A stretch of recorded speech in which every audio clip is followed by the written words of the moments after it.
Welcome everyone. So today I have Armunn and myself, and I think Zeal will be joining for a short while as well, maybe in 20 minutes, 30 minutes or so.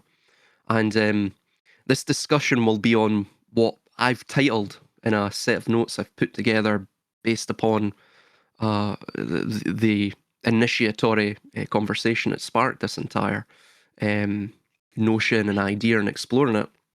The blood and soil programming, which is this idea of the trap of race-based nationalism. I mean, even civic nationalism as well is tied in with this.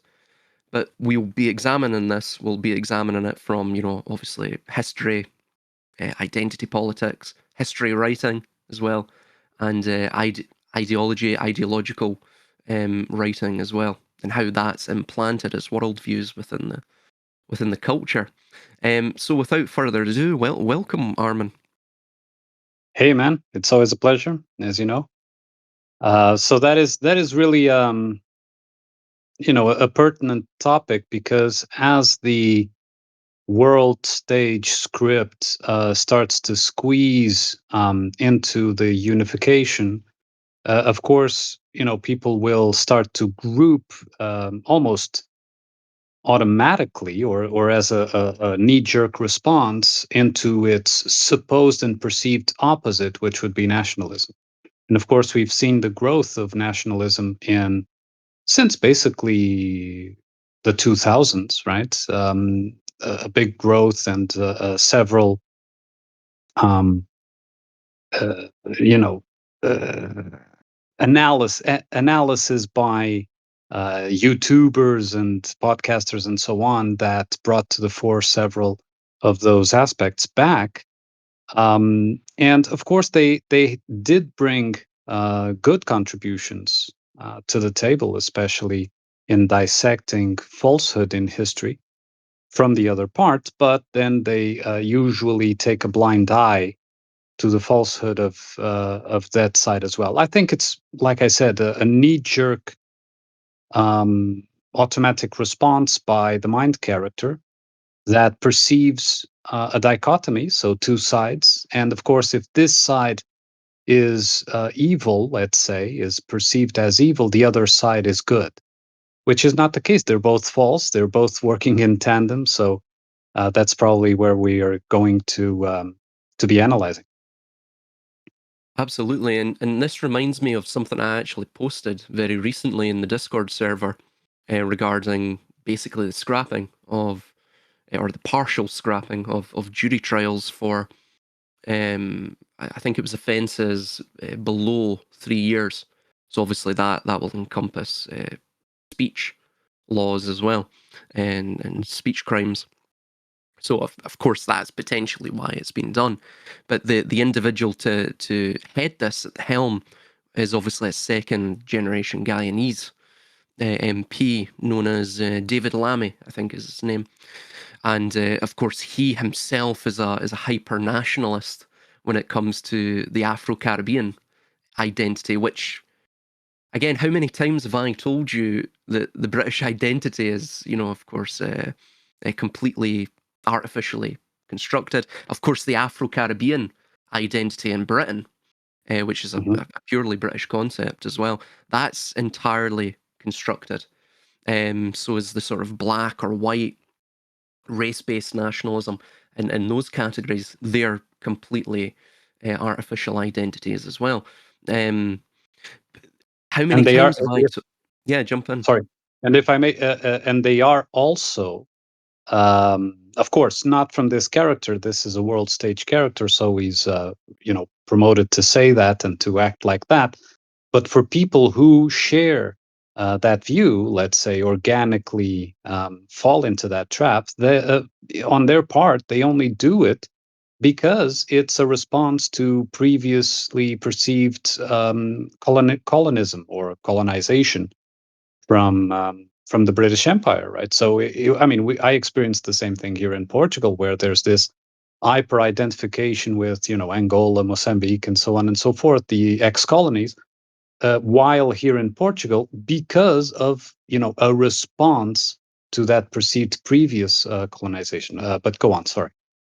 Oh, absolutely, yeah, and of course, the idea is that it was the Portuguese nation or the British nation or the French nation that were behind this, and Right. of course it's not. In fact, a lot of this colonialism itself was both a colonization of the domestic populations and the exploitation of them alongside the exploitation of the international population, which shows, of course, that probably the British Empire, the Portuguese Empire, the French Empire are about as Portuguese, French, or British as the Federal Reserve is federal. So Mhm. it's that notion. But you mentioned the knee jerk response. I also had a knee jerk response to that, which was, you know, lamenting at the loss of British jurisprudential tradition. Stretching Mhm. back to 500 years or whatever, as I said. But it just shows that it's almost automatic. These I which they are false identities. I mean, we could go into Shakespeare and how that he was a completely invented character.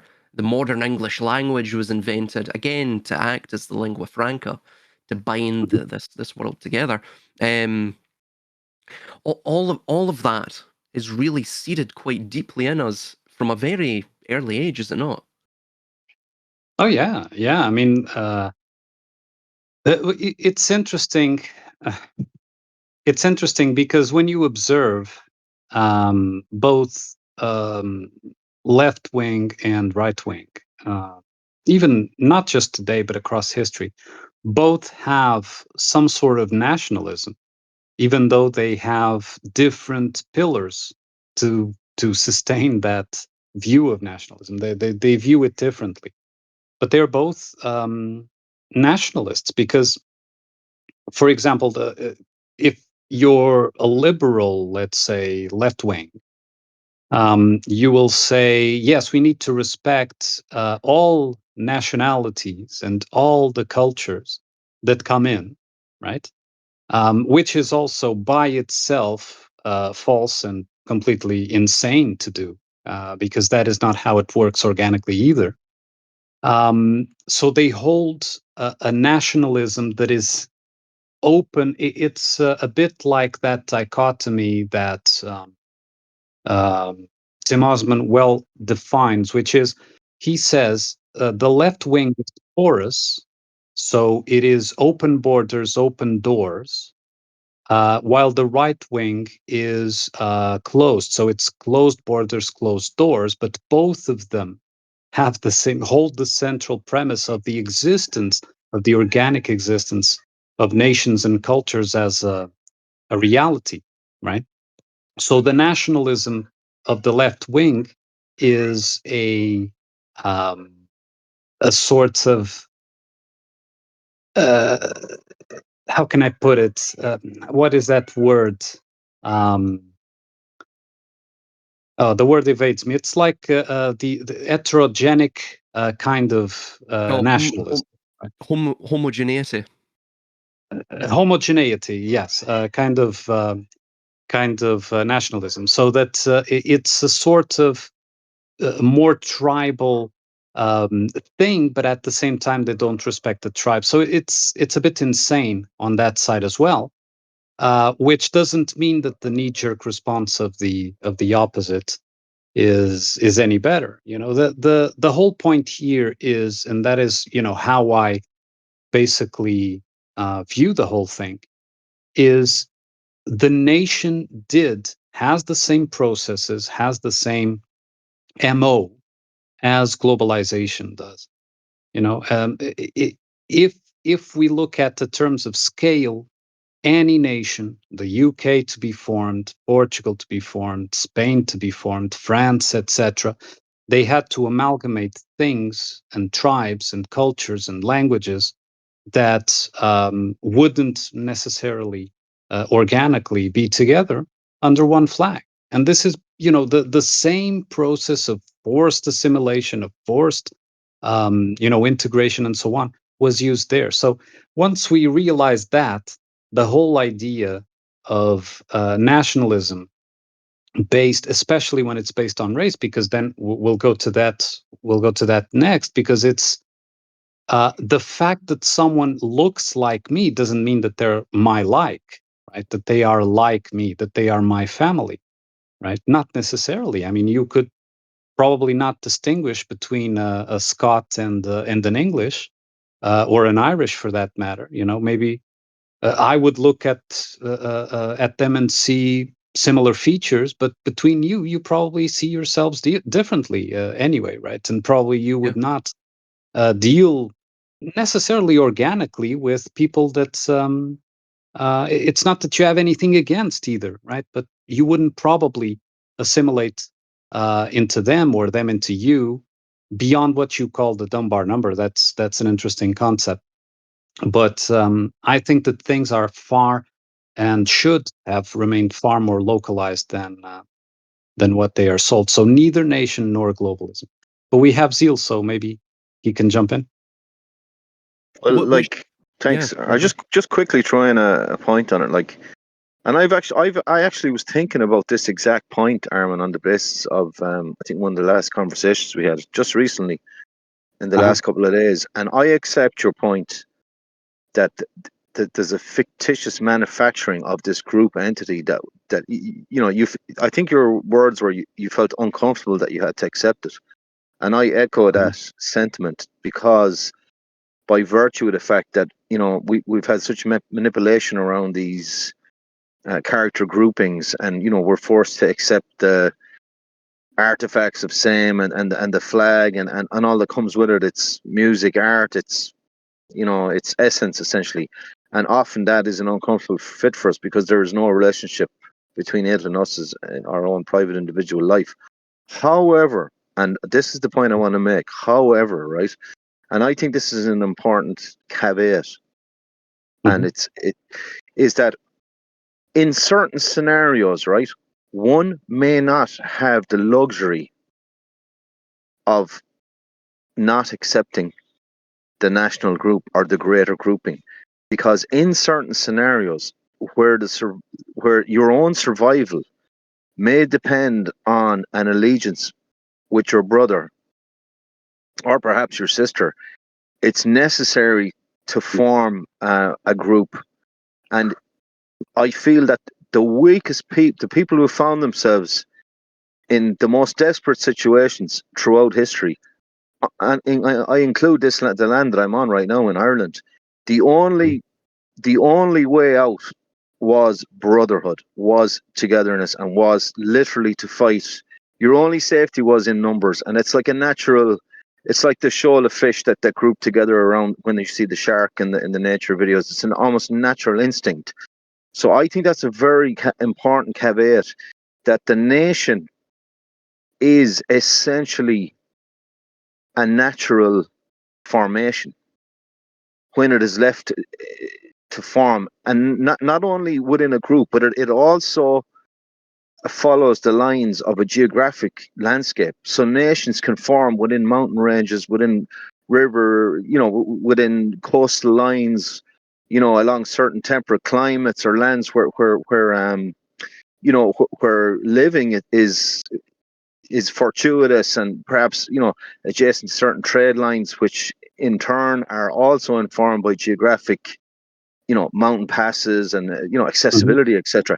So the No. wider point I'm trying to make is that I know from where I am that not everyone here had the luxury of turning their backs on nation because they were desperate and because they had no other choice, and they were so weak and desperate that they had to find safety in numbers. And when Yes. everything else, so that's just the point I want to make. So I think it's really important, but I do accept your general point. No, that is a good point, and that is absolutely correct. And that goes also to the central point that I'm making, which is every nation, in the same way that globalism does, needs an enemy, right? Because that speech by George Bush that said, if an alien, or by Reagan, if an alien invasion was to come, we would all unite and forget our differences.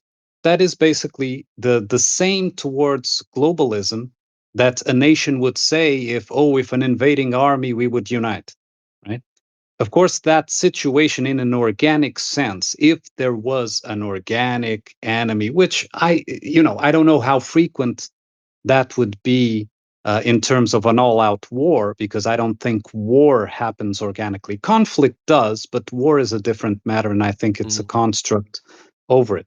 But in such a situation, of course, you would form an alliance, let's say, against a common enemy, right? But what I see is that that enemy is always given. You understand? Whether that enemy is a people to conquer, so that you go there to conquer, or that is trying to conquer you, right? And so that is why it's always been sort of in the background. We're always waiting for some sort of, alien invasion, fakery cards, or, something of the sort to promote the Mm. last step of globalism. Because we know that in the process of making a nation, in this case, an international nation, there always has to be an enemy, right? Something to fight against or to defend against.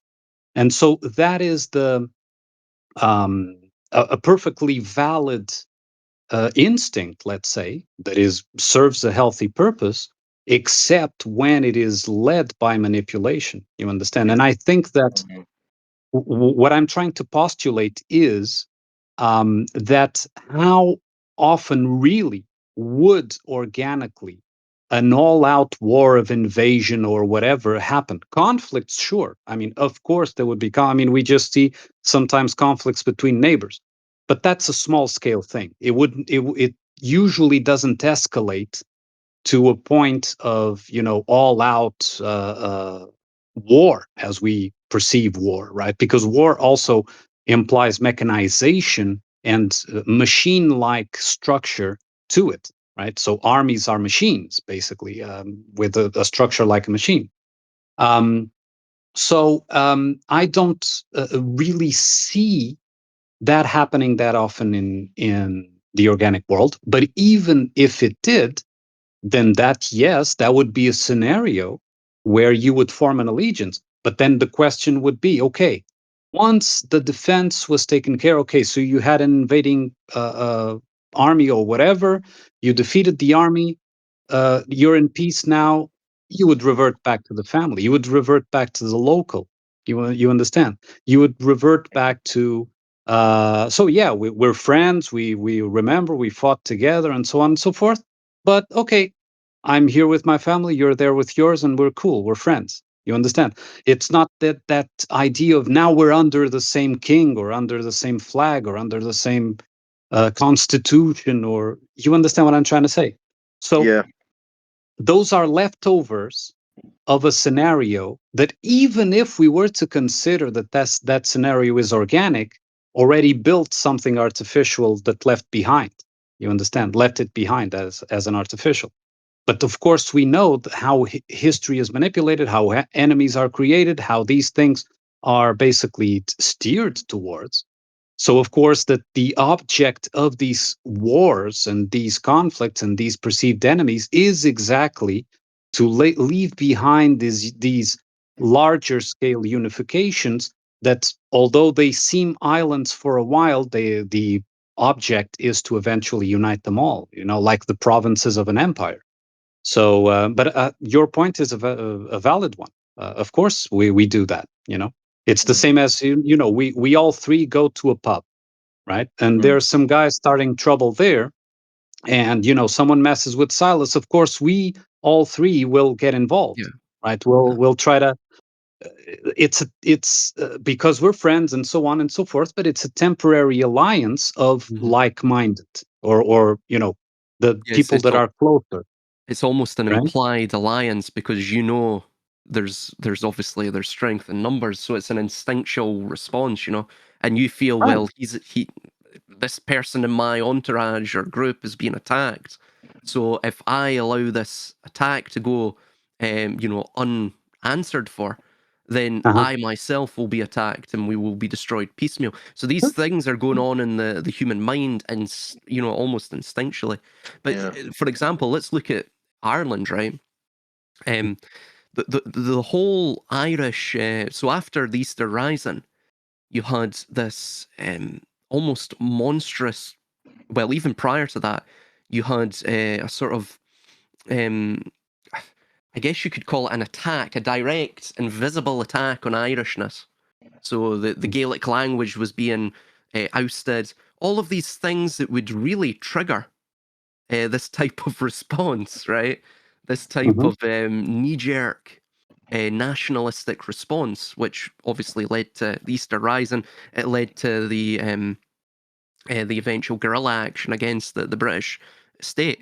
But think about it from a military standpoint, right? So with the Easter Rising, officially, you had 16,000 British soldiers that were sent into Meath or just Dublin area to quell 1,250 Irish rebels or freedom fighters, whatever your position is. So that itself is about a 1 to 12.8 ratio. Well, let's just say 1 to 13 ratio. So let's just say if the population of Ireland after that event, say 5%, which is typical, 5% of the 3.139 million population, give or take, that were in Ireland at the time of 1916, 1917, if 5% of them rebelled, took up arms, went violent sedition and insurrection against the British establishment, that's about 1.56, pardon me, that's 156,984 men, right, that are, or women that are willing to fight a guerrilla action. That means that the British state would have had to have mustered was that 2,040,797 men to quell the rebellion just in Ireland, right? If we go by the Easter Rising and extrapolate it. So, of course, that's more than the British Army had at its height. I think the British Army only had about 750,000 at its height domestically to utilise. So it makes no military sense unless the idea is to induce this sort of nationalistic response, which would have been, which is totally, it is natural, totally instinctual, and thus create the Free State of Ireland. I mean, think about it. Of course, we have our own devolved parliament here, right? So I'm not just, we have the same sort of corruption here. Look at Ireland. Does the Irish government, the Free State of Ireland, the Republic, does it work for the interests of the Irish people? Or is it doing more harm to Irishness and the lineage of Irishness than the British did in 1916? That's what we have to ask ourselves. Well, I absolutely agree with what you just said there, Silas. And this ties back into Armunn's wider point. Like, you had a kind of an instinctive, heartfelt reaction from, say, the nationalists crowd, and they fought for ostensibly what they believed in, naively, right? Then they were effectively made fools of, and they were thrown out like discarded trash wrappers. Their whole ideal and everything and you were hoisted in with what you got left with was this new, a fake. You were basically they turned around and said your nation is meaningless. It's nothing. It doesn't exist. And like we saw the evidence of that here. I told you, Silas, a night or two ago on the 6 o'clock news, and we see Mr. Zelensky walking into Dáil Éireann, and every one of the puppets that we have up there, the supposed, in inverted commas, politicians and democratically elected and all the rest of it, give him a standing ovation. And no one, I can tell you, not one of these people, I dare say, could find Ukraine on a map. Here you are. It was like, I don't even watch TV. I was down to visit my parents, and I saw this horrific, ghastly spectacle, like on their TV screens, and my hapless parents watching this puppet walking into the chamber, and up they came. It was like something out of some macabre circus act. I was like, is this fucking for real? What is this guy doing? Like, this is what's going on here? Like, who has informed our elected representatives to stand up and and clap this man like a crowd of monkey? You know those wind up monkey that clap the cymbals together with the batteries? I was like, this is absolutely insane. And here we are. Like, so there's your nation. After all your fighting and all your patriotic what for, and your ideals and your dreams and your songs and poetries of the poetry of the warriors and the, Yeah. all the rest of it. Here you're left with a clown act. But it's You know, like what I was saying to Armunn. I know the same existed in Ireland until obviously the Anglo-Norman or Anglo-English and Anglo-Norman invasions. Um, Ireland was basically made up of a loose federation. Or I mean, it was still a monarchy, but it was a sort of federation of petty kingdoms or states, similar, of course, to the US. But the US now is going into this total unification in terms of its identity, and that's been gradually ongoing. It's exactly what Armunn is stating. I at the national level, when you go beyond the Dunbar number, it has to be artificial. The entire thing, and for Listen, example, just lastly, and you can jump in, Armunn. okay, sorry. This idea of the American categories of race, right? I call them American. It's an Americanism, and it's designed because, of course, you had all of these nationalities from Europe and Africa and all of this coming into America, so they had to.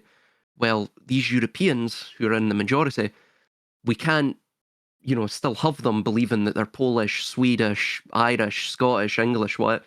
So we'll just call them white. You're white Americans. You know what I mean? So it creates this artificial identity, which in fact doesn't exist.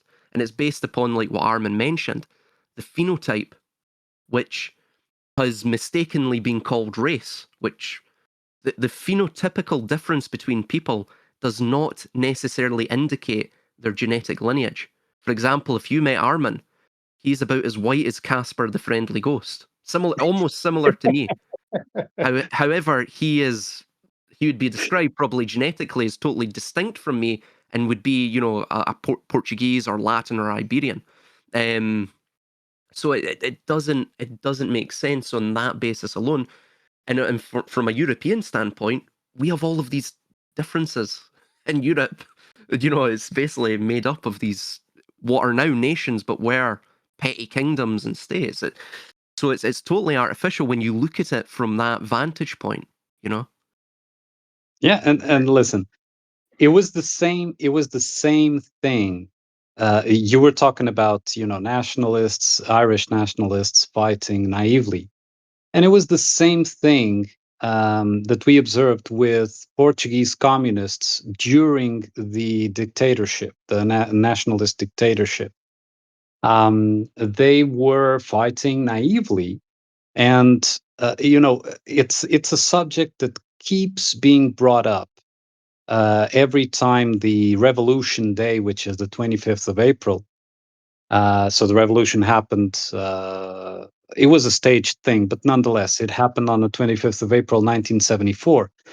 And it's a subject that's always brought up by the leftists that participated in that struggle against the nationalistic fascist regime. Is that, oh, we did, so they assume ownership. We did the 25th of April, but its values have been taken over. They are naive as fuck because they were never fighting for a better Portugal. They were never fighting for, the ideas that they had, whether they were, outright communists or anarchists or whatever they were, or just, wanted the better life for their families, whatever it was. They it was that was never the point. That was never what they were fighting for. They were fighting for the change that was programmed in the script by those that were leading. The fascist regime was supposed to fall, and it fell. Almost perhaps as I think it was the last, right? The last of the um colonizing um, regimes that fell was Portugal, right? I think it was the last one to withdraw. It So was. what they were fighting for was actually for another step in this script that They thought, they considered that it was an actual, enemy. And, at a local level, yes, people held these views and the other people held the different views. Yes, at the local level, people are infected, let's say, by these ideologies on one side or the other. And so the conflict exists. But if you zoom out, that conflict is completely staged. You understand? Of course, you can argue, like we've seen on Discord recently, we can argue with someone about this subject or that subject. But when you zoom out, you can understand that entire discussion is framed. It's entirely Mhm. framed. It's not a free discussion of views. It is actually tainted by an ideology or ideologies that are given to them, right? And that usually are triggered by these knee-jerk responses, right? So, which um, which is yeah, accelerated by social media. If, for example, if you go on Twitter, right? I don't know. I think Twitter's designed to do this.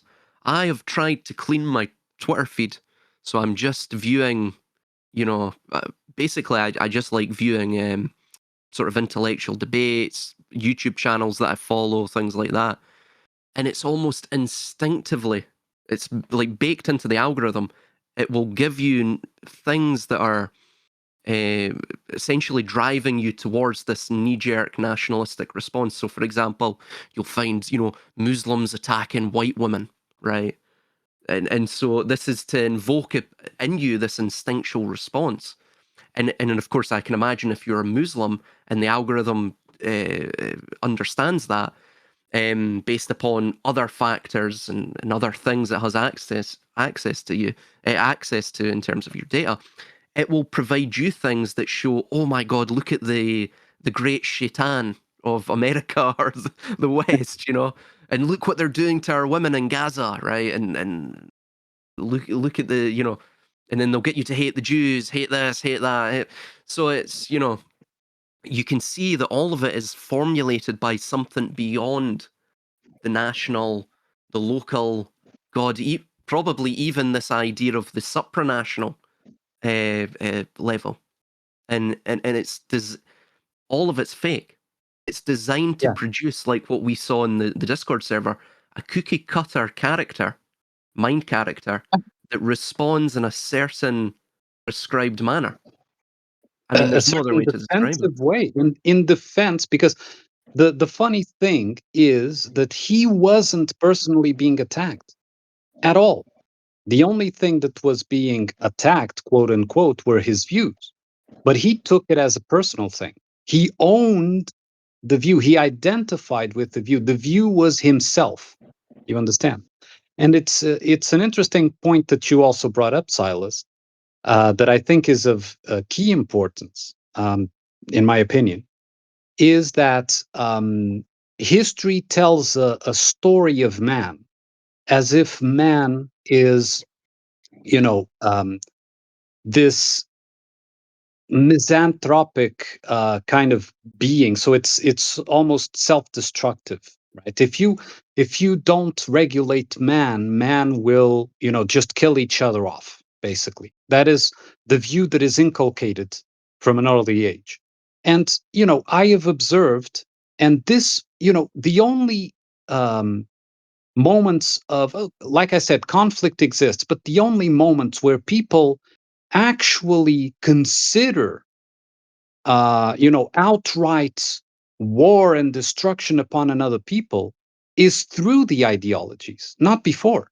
You know, you may hate your neighbor, but that doesn't mean that you really, truly have the tendency to go there and murder them off, right? You dislike the bastard, right?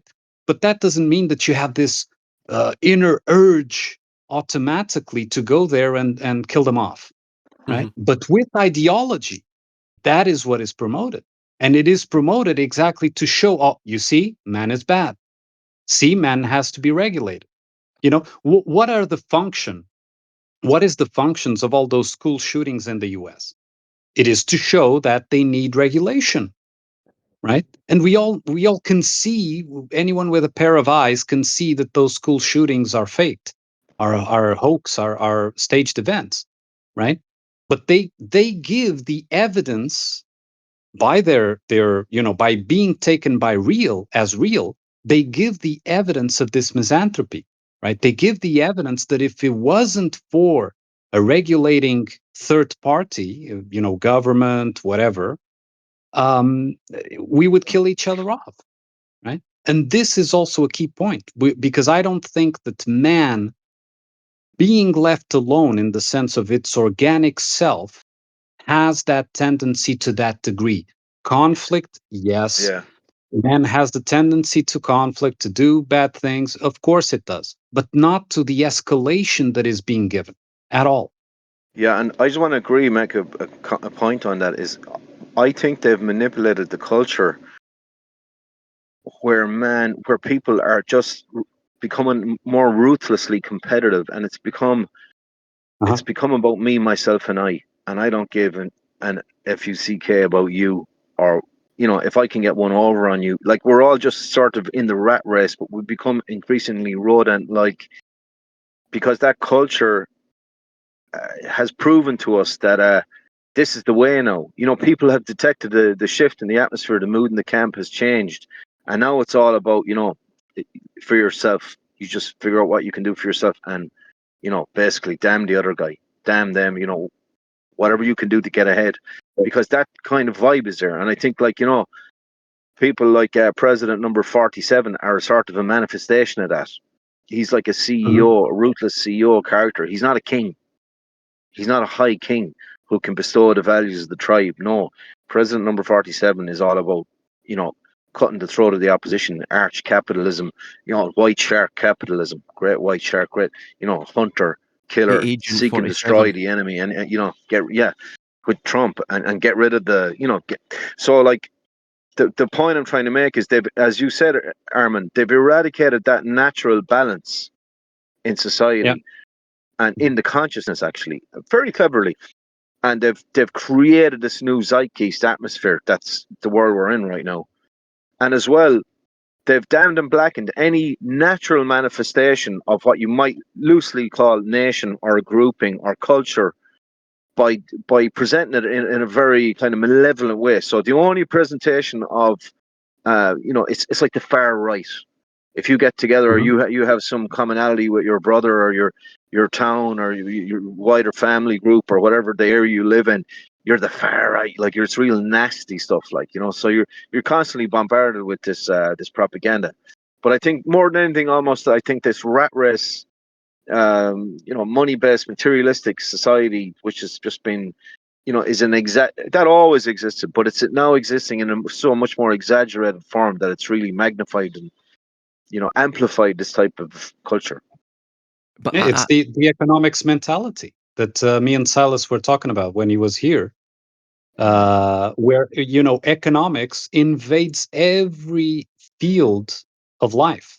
If you notice, even what was supposed to be sacred, like love, Yeah. people are led to think economically, like, Mm. oh, I gave you one more kiss than you gave me, that kind of Yeah. thing. Yeah. Yeah. That Yeah. kind Yeah. of, even between couples, I'm talking, like love Yeah. relationships. So Yeah. everything has been like drenched Um, in this economic Commodified. mentality, Yeah. right? Yeah.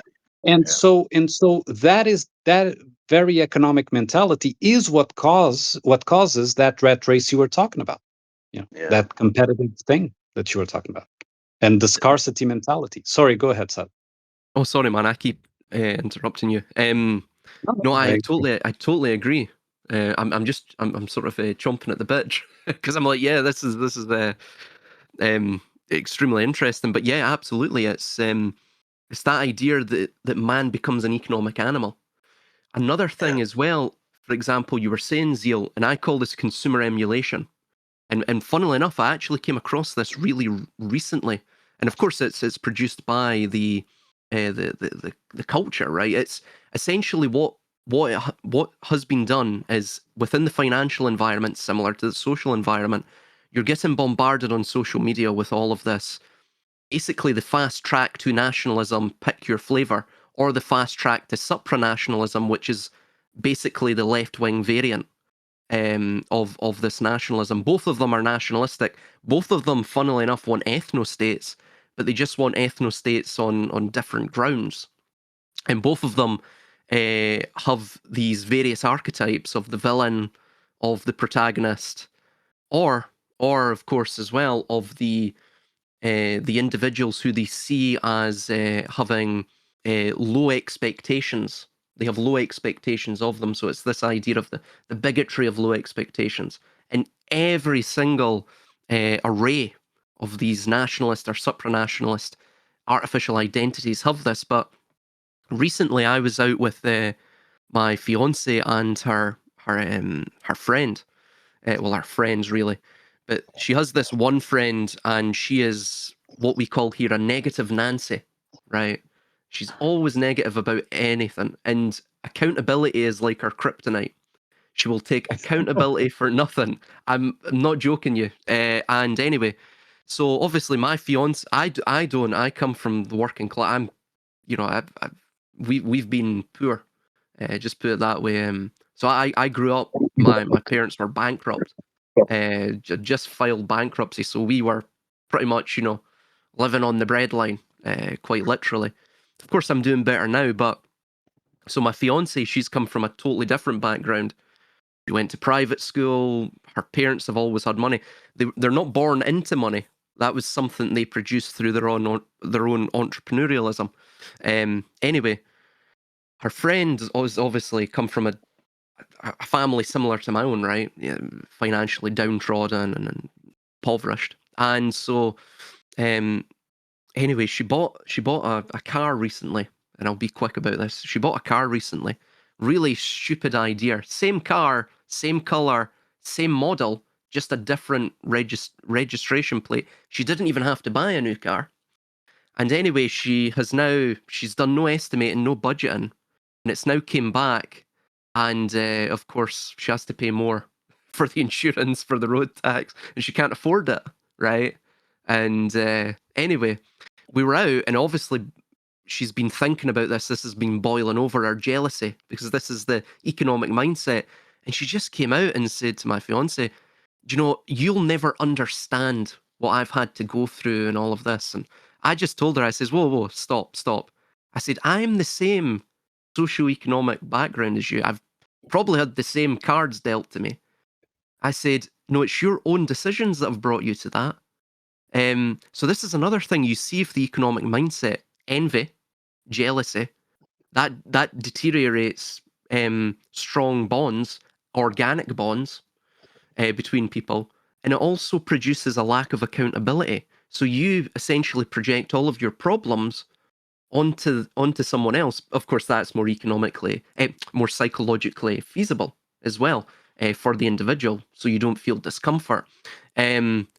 However, that also means that you don't actually have any organic community, right? What you will begin to, what would the word be, sort of align yourself with, is that of an abstraction. Either the abstraction of a supranational organization. So for here, you have the backers of the EU. In America, you have the idea of globalism, those of the globalist think tanks and wokeism and all of this, internationalism. Or you'll have the other ones, the nationalists, who have this abstraction and romantic view of, for example, in Britain, of Britain, not understanding that Britain actually doesn't exist. It was a completely fictitious concept. Sure, the Scots, the Irish, the English, the Welsh, fictitious concepts as well, but they still exist in part, more so than the British identity. But and that'll be controversial for some, I can imagine. But that shows, it really shows a lot of these nationalists, for example, they will say that the nation is this, the nation is that, we have to protect the nation. How many of them are actually actively right now building organic communities within their own locality? How many? Rather than going to say, they'll go to some protest, save the kingdom, fly the flag. What does that do? It's totally meaningless because they've given themselves over to an abstraction rather than building organic grassroots sort of foundations and structures that will actually stand the test of time. So on that basis alone, it shows that all of this is fictitious. But lastly, sorry, I've went on a bit of a rant here, but this is just so fascinating. Zeal, you mentioned that they're pushing this sort of you've got to keep up with the Joneses, right? This consumer emulation, these notions, be ruthless against even your own family. Sell your mother for a dime. That idea. All of that's been pushed by, have you noticed the new Netflix series, which are basically the modern soaps? It started with Game of Thrones. It's now moved on to Stranger Things, and God, there's tons of them that my fiance watches. When I'm over at hers, we'll be sitting down and watching Are they these. pushing this kind of Machiavellian cut the throat of your friend All kind of of stuff? it is Machiavelli. It goes beyond even, like the oldie. Well, you're in Ireland, The you probably have a misanthropy, similar one. the misanthropy, man. Misanthropy, yeah. We have these standards. It was very depressing, very cutthroat. But this goes to a whole new. This is like Machiavellian misanthropy. Yeah. Absolutely, Armunn. Sorry, guys. No, there's a recent TV series here. I can try and think of the name of it. It was all about betrayal, and it was like a Big Brother kind of a, you had contestants, and it was all about who could outdo the other person. It was like, they've been pushed big time by RTE, and it was all about promoting this culture of basically, destroy everyone around you to get ahead. But anyway, just on a quick side note, I'm listening into Alexander Solzhenitsyn's. There's a reading of his book, 200 Years Together, that he wrote really about the history of the Jews in Russia. And it's a fascinating read about basically these two peoples were cohabiting together and how they got along and didn't get along. And, it's a sort of an objective analysis. Solzhenitsyn's own kind of position was he was urging the Jewish leaders and the sort of the local Russian leaders to sort of work together, build communities together, and move away from the pogrom and find harmony. And he was pushing for rationality really, and logic and calm thinking, and actually building some sort of cohabitation. But needless to say, the whole thing fell apart. But anyway, the wider point being that this concept of nation, again, it just struck me that the only nation I can think of that really fits the bill as nation, i.e., a strong identity that that they pull together. They have their own land, their own religion. They're fiercely proud. They deal with anyone who tries to attack them or destroy them. They don't spare their enemies. Essentially, the only one I can think of is Judaism, perhaps Israel. So perhaps the only nation that remains today is the nation of Judaism. Everything else has been destroyed. And the irony, and even those are fabricated, because Zionism per se is very recent phenomenon. The Zionism nationalism is a very recent phenomenon. They wouldn't, even in their own religious texts, and of course, take that with a pinch of salt, as Silas knows well, my stance on that. But even in their own religious texts, it says that you shall mingle to the four corners of the earth and mingle with the population and respect the local authorities and so on and so forth. So there is no idea written in their texts of nationalism, but that emerged recently, and the biggest step towards that was promoted towards that was the Holocaust. Right? Of course, when you look at that, I mean, I don't want to have this conversation banned, but we all know how that went, right? So how that was produced, but that was the motivator. You see that knee-jerk thing, right? That was the same as the potato famine in Ireland, right? Yeah. That was the instigator of the nationalist thinking. The same as we have Cazumbo here, same as perhaps for Angolans, slavery was seen as that, or whatever. you know. So the idea is you have to always, nations rely upon the creation of an enemy.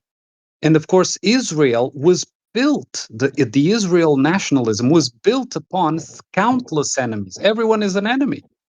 Yeah. Right? But like to finish the point, Mhm. the new nation is me, and my enemy is you, because now the Right, nation is right. me, myself, and I am the nation. So Mm. it's like, the new nation is the self. That's why we have these this culture has crept in, because you must destroy the people around you to get out. The Portuguese destroy Portugal. The Englishman destroys England. The Irishman destroys Ireland, and so on. Scotsman destroys Scotland, doing the bidding in a super ironic way of structure of globalism. Because Yeah. it's like the mood in the camp deteriorates to a point where, well, it is what it is. This is the way things are now. So, fuck you, buddy. Basically, Yeah, you become you the know. last man, effectively. A multiplication of 0 by 0. Yeah, absolutely. But the idea is as well is that these nationalist movements, which by and large we could look at their funding, they're all constructed. And the reason it's constructed, and the reason the social media pushes it, the reason all of the supranational lefties of the quote quote woke variety are all funded by the same people funding the nationalist movements, and of course they're produced by the same sort of social media algorithms, is because this blood and soil programming is fundamentally I put blood and soil in quotations because it's anything but. There's nothing tangible about it. It's all based on abstraction. So you destroy the real organic essence of your community, perhaps Yeah, even of your nation, meaning nation as in yeah, that natal, that which is born, that which is yeah, birthed, that which is of yeah, the tribe, right? yeah. Something you can see, the tangible. And they get you to fixate upon these completely abstract concepts, like, for example, Scotland. I'm a Scotsman. I'm telling you, Scotland doesn't exist other than on Yeah, paper. If yeah, I yeah. go to Where does it? We don't Glasgow, exist. well, yeah, I mean, for example, do you see any? Is there a distinction between you, who lives on the west of Ireland, and the Dubliners? Is there a cult? Is there any cultural unity between the two, or Well, or look or at are your it. culture viewpoints so diametrically opposed? Yeah, jump in, man. Like Sorry. I think the artifact of nation is fake. Really, it doesn't exist. But like the local tribal, like the west of Ireland man, for example, is a completely different beast to what you'd have on the east coast. We're totally different. Like we're rural. We're rural. I suppose peasants, really, for want of a more polite way, but peasant poets, shall I say? Peasant poet warrior kings or whatever, But like we're a different beast.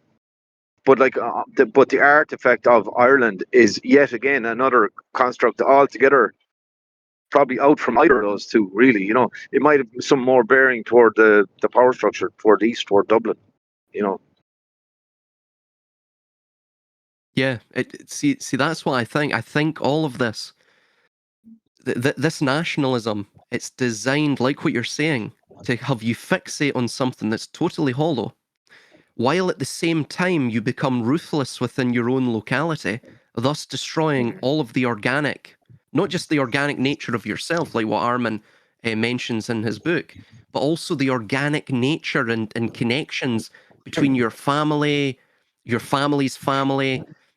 So all of these extended connections that within the Dunbar number. So it's basically like a judo move. You're using your opponents. We would be the opponent to them. They're our momentum against ourselves. We have this instinctual drive because we see changes, right? Or of course it can be completely artificial, like on social media. We're bombarded with this sort of hostility from the other. So you begin to sort yourself out instinctually. They know that that's what they're using against you in this sort of judo move. And just last thing. Sorry, I keep going off on one, but this is fascinating. Um, So that basically gets you to destroy your own nation while believing you're protecting your own nation. This is exactly what I was mentioning to that individual in the Discord server. By you going about this sort of ideological nationalist drive, you're actually going to reap the reverse of what you're looking to bring about. And and then finally as well, and I'll get Cazumbo to jump in here because he has a totally distinct perspective on this, and from another part of the world. We're just speaking from just Europe, really. So Well, to get he was another born in perspective. Portugal, but Oh yeah, but I mean, in terms of he has a different extraction, different viewpoint. Um, so it's yeah, I think that's exactly what they're doing, and yeah, they're hijacking the organic. Absolutely. Please, Kazumbo, do you have any ideas upon this blood and soil programming and how it affects, as Armunn mentioned, it may you have this sort of viewpoint of Africa and what happened to Africa with the Portuguese Empire. How does that relate to this artificial sort of distinction between people and all of this?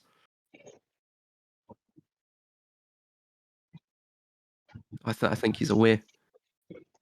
I'll see. yeah, I'll see if probably he can jump back in. So yeah. Mhm. to ask you, Armin and Zeal, this notion came up in the conversation quite a bit regarding, and I've made note of it here, continuity, right? So he Yeah. mentioned that we can see this continuity through genetics, culture, history, and he mentions he gives the figure of 40,000 years. Of course, Armin, you had a fairly a comedic response to that, but who decides that legitimacy? Who decides that standards? Who decides, of course, the history? Who decides all of this? We'll Yeah. begin with Armin, and then you can jump in, Zeal. Yes, I mean the obvious problem is when we pay attention now, we don't even need to look further. Okay, when we pay attention now, we see history being written as a script, not as an organic thing that is happening, being recorded, but actually being written, being performed, right?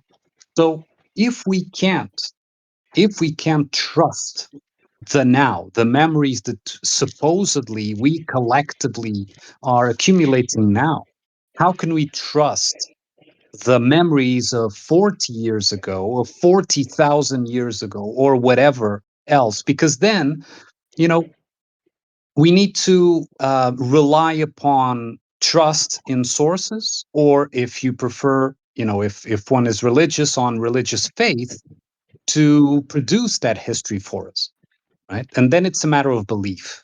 But in terms of knowing, of actual knowledge, up to your, family's lineage, perhaps, and even so, it depends, right? Like I say, and I don't hide it. My father didn't know his father, so he was a single child, a child of a single mother, which in the 30s, you may imagine how that must have been interesting to live, right? Here in Portugal. So we're talking about the traditional Catholic Portugal. Being a single mother in the 30s was quite something. But he didn't know his father. So who's to know the continuity of that? He could trace a bit further on his maternal side, but even there, it becomes dubious, right? So maybe I'm just outside. I'm a mongrel in that sense, right? Maybe I'm outside of that, and I was born in Berlin, like the guy said. But the fact is, after a certain point, even if you can see like 100 years back, after a certain point, you just have to trust, and that trust is something that I myself am not willing to do to place, to give, because I see now what is being going on. How can I trust something more than what I can see? right? More than what I can determine as a fact, right? So, and even when I determine as a fact, I keep reevaluating just in case I misperceived, and that is part of the healthy ego reevaluation that I talk about as well. So, there's this um, mythical relationship with the past, and that's why the past is used to produce legitimacy, because there's this idea of a myth. You look at history, and you treat it as this parallel dimension of sorts. You understand? Like this, it's the same as this literary universe, where these facts that are given produce a timeline that led you here. You know, and this builds a certain worldview, builds a certain filter to look at the world as well. And that filter may be something as simple as, you know, I am Portuguese and that guy is Spanish. From this river or this line, agreed upon line, uh, to this side, you know, is a Portuguese. From this line to that side is a Spanish. That kind of thing. Just that is by itself, in my opinion, ridiculous, because they were um, taught Portuguese from this line to this side, and they were taught Spanish from this side to there, right? It didn't happen by itself. It didn't emerge by itself. You understand? And the funny thing is that when you go to these places, you see that these people relate as if there never was a border. They don't care about the Portuguese, Spanish, or whatever. They really don't. They just probably they relate better to the Spanish across the border because it's closer, because they know the families, because etc., than with a guy coming from Lisbon or whatever. So Exactly. it's these things are put there to give a context. And if you integrate the context into your identity, even if that context is the phenotype, like the physiology, the what is called the race, um, then you're done, because from that moment on, you cannot experience life organically, right? Of course, there is a natural instinct to distrust people that are different. That is a perfectly natural instinct. But distrust does not mean outright refusal or outright antagonism. People learn from each other. I'm here talking, with people from all over the world, and I learn a lot from these people, and I hope that they learn from me as well. you know and even Sayo, that is by my side here, Japanese originally, let's say. So coming from a completely different part of the world, um these things happen. It's not like I was looking for different people because I hate my people. It's because it happened. These are the people that crossed my path. And funnily enough, and it is what it is. I didn't choose this. The Portuguese people around me that crossed my path, most of them, of course not all, but most of them were uninteresting to me. And when I tried to fit in, I was outside of me. I had to pretend I was someone else to be around them. you know and this is not like a hatred for self-hatred for the national Portugal. No, it has nothing to do with that. It has to do with what it is. Maybe, like I said, maybe I, like he said, was born in Berlin mentally. I don't know.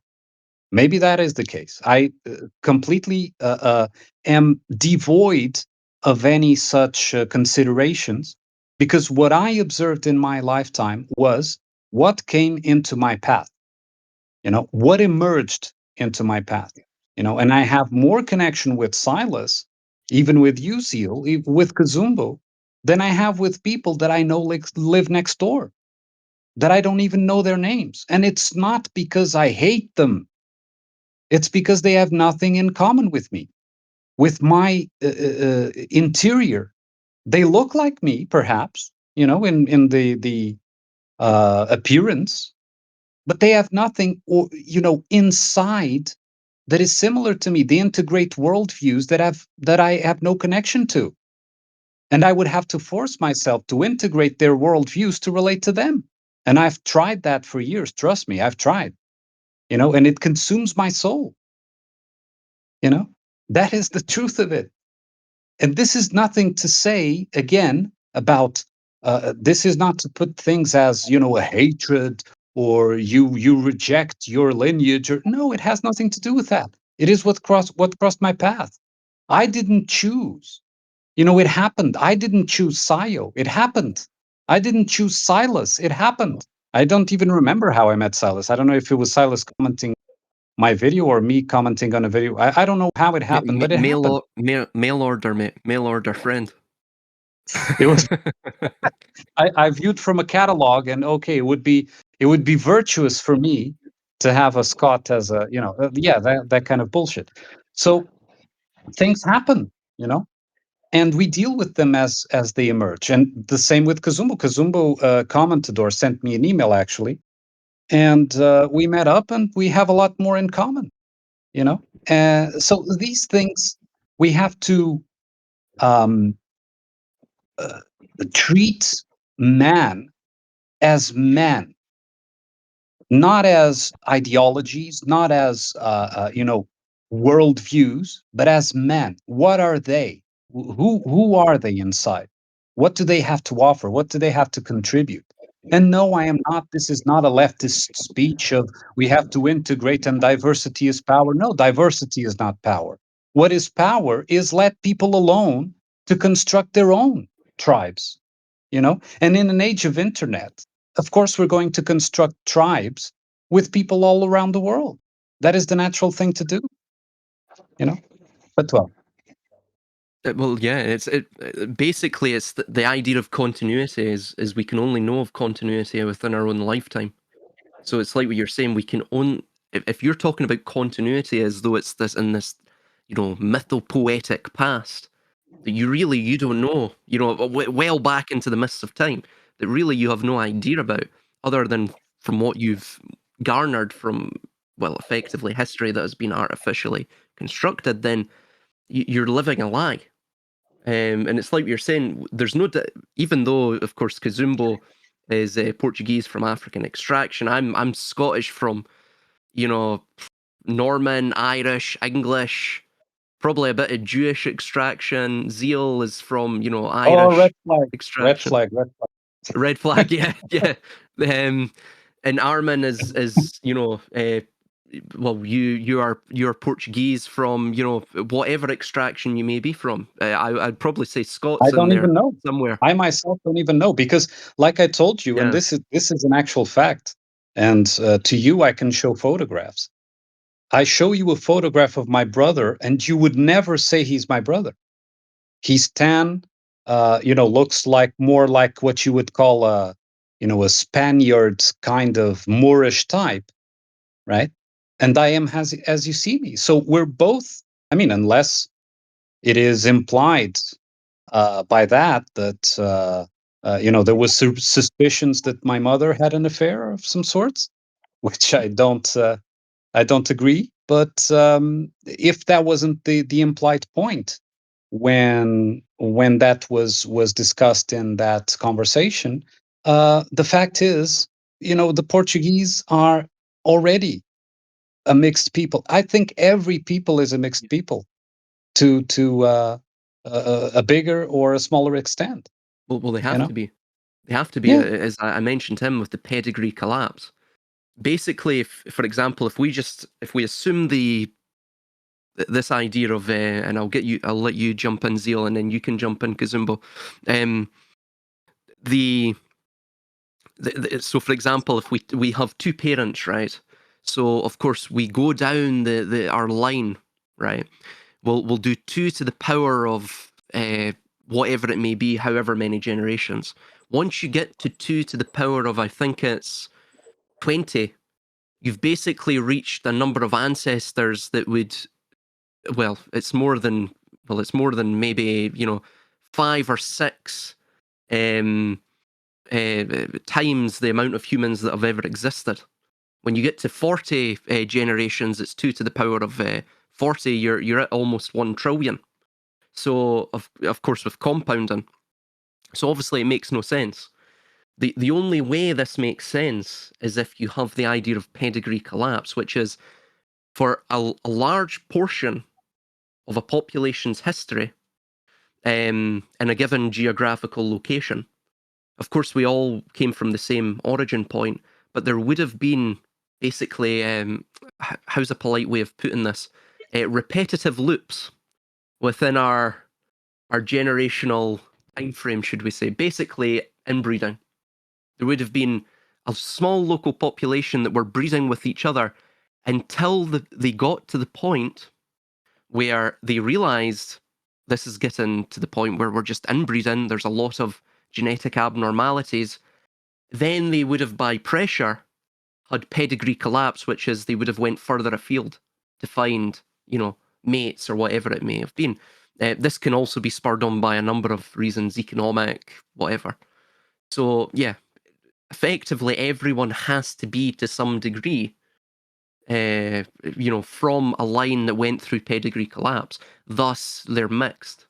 But like what you're saying, Armunn, there's quote, ethnic diversity here. But ultimately, the reason we're all talking here, and we've been talking for years and years and years, is because the culture is based on a continuity of will and a continuity of outlook. And it's a continuity of soul as well. So this is really the worldview. Yeah, exactly. This is the only organic thing, I would say. Do you have anything to mention, Zeal? You can still hear me. I'm driving here. I'll make quick last points. Mm-hmm. Can you hear me? Yeah. You're like on a ham radio, but it's quite cool. Very vintage. Go, man.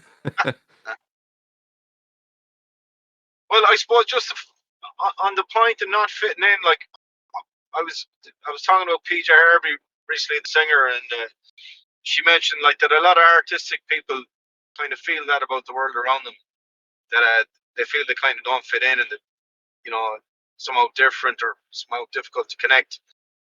But I suppose, felt to a degree that growing up. But as I get a little bit older, I've sort of find myself getting more gracious with people, and I find more in them that I like, and I'm able to. I enjoy sort of speaking with them, and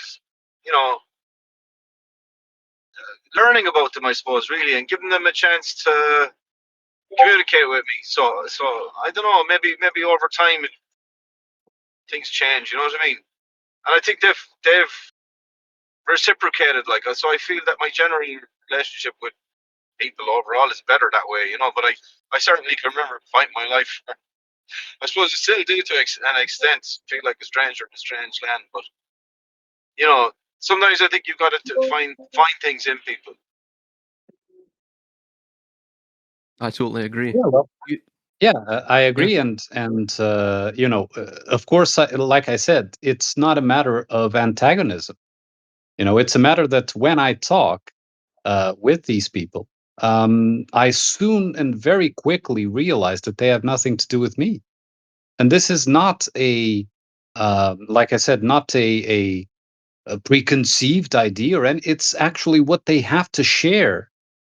Are worldviews and ideologies that have nothing to do with me and never had. That is the point that I'm trying to make, is that I grew up always feeling in school, even in school, I was the loner in that sense, because the only thing that I could share with my friends at the time was perhaps play some football or something, right? Because that was more a collective activity and of sorts. But a lot of times, I preferred, for example, to spend my evenings learning to play chess with a 70-year-old neighbor than to hang around, and go to bars and this and that, because I had no attraction to that, and that was the thing that teenagers should do when they're in that age.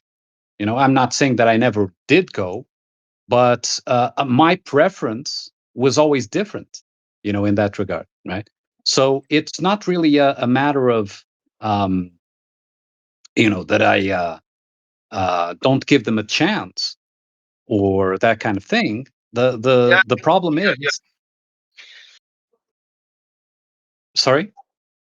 No, sorry, I'm just agreeing with you. Sorry. Yeah, it's not that I don't give them a chance, is that when that chance emerges, yeah, sure, I'm polite. I'm not, lambasting anyone or, antagonizing anyone, but I soon realized that, yeah, there's really nothing in common, or in that internal sense. I don't recognize, and that could be a problem that is on me. I can admit that, of course, I'm not perfect, but I don't recognize anything there that would enrich me. You understand? But I think Cazumbo wants to jump in, so go ahead, man. Hey everyone, sorry for the delay here. Uh, I've been catching the topic of what you guys are talking about, at least in these last few minutes, and Salas had brought up a good point regarding continuity. It reminded me of the mathematical limits of functions, in which you can only define it if you define the function itself, pardon me, and the limit in question. That said, applying it to this context, what you have is that defining your function in whatever social situation you may find yourself put in, and also defining the limit, which can be the extremities of that space itself, or of your own psychological space, then you will have continuity. So there is that aspect, or at least those seem to be the conditions, the defining conditions, both in the sense that they define continuity, and both in the sense that they in themselves are a form of definition to the individual. And most interestingly, these mathematical limits also, you can also approach them from either side, from negative infinity or from positive infinity. But not to get too abstract, well, it is what Armunn was saying, essentially, that there is a sort of tribalism from, not necessarily that is created voluntarily, but simply from our intricate affinity with others and ourselves. And lately, I myself have been opening my eyes to this, because once you find yourself inserted into a space that you will have to frequent by obligation, let's say university, let's say your job and whatnot, you constantly put yourself in this obligation to create a rapport with these people, which can be exhaustive, and arguably there is an advantage to that, one, for creating a good workplace environment, and two, because you are establishing connections. But often it is that, given that attempt, you find yourself shaping, or letting yourself be shaping by a mold that you simply don't agree with.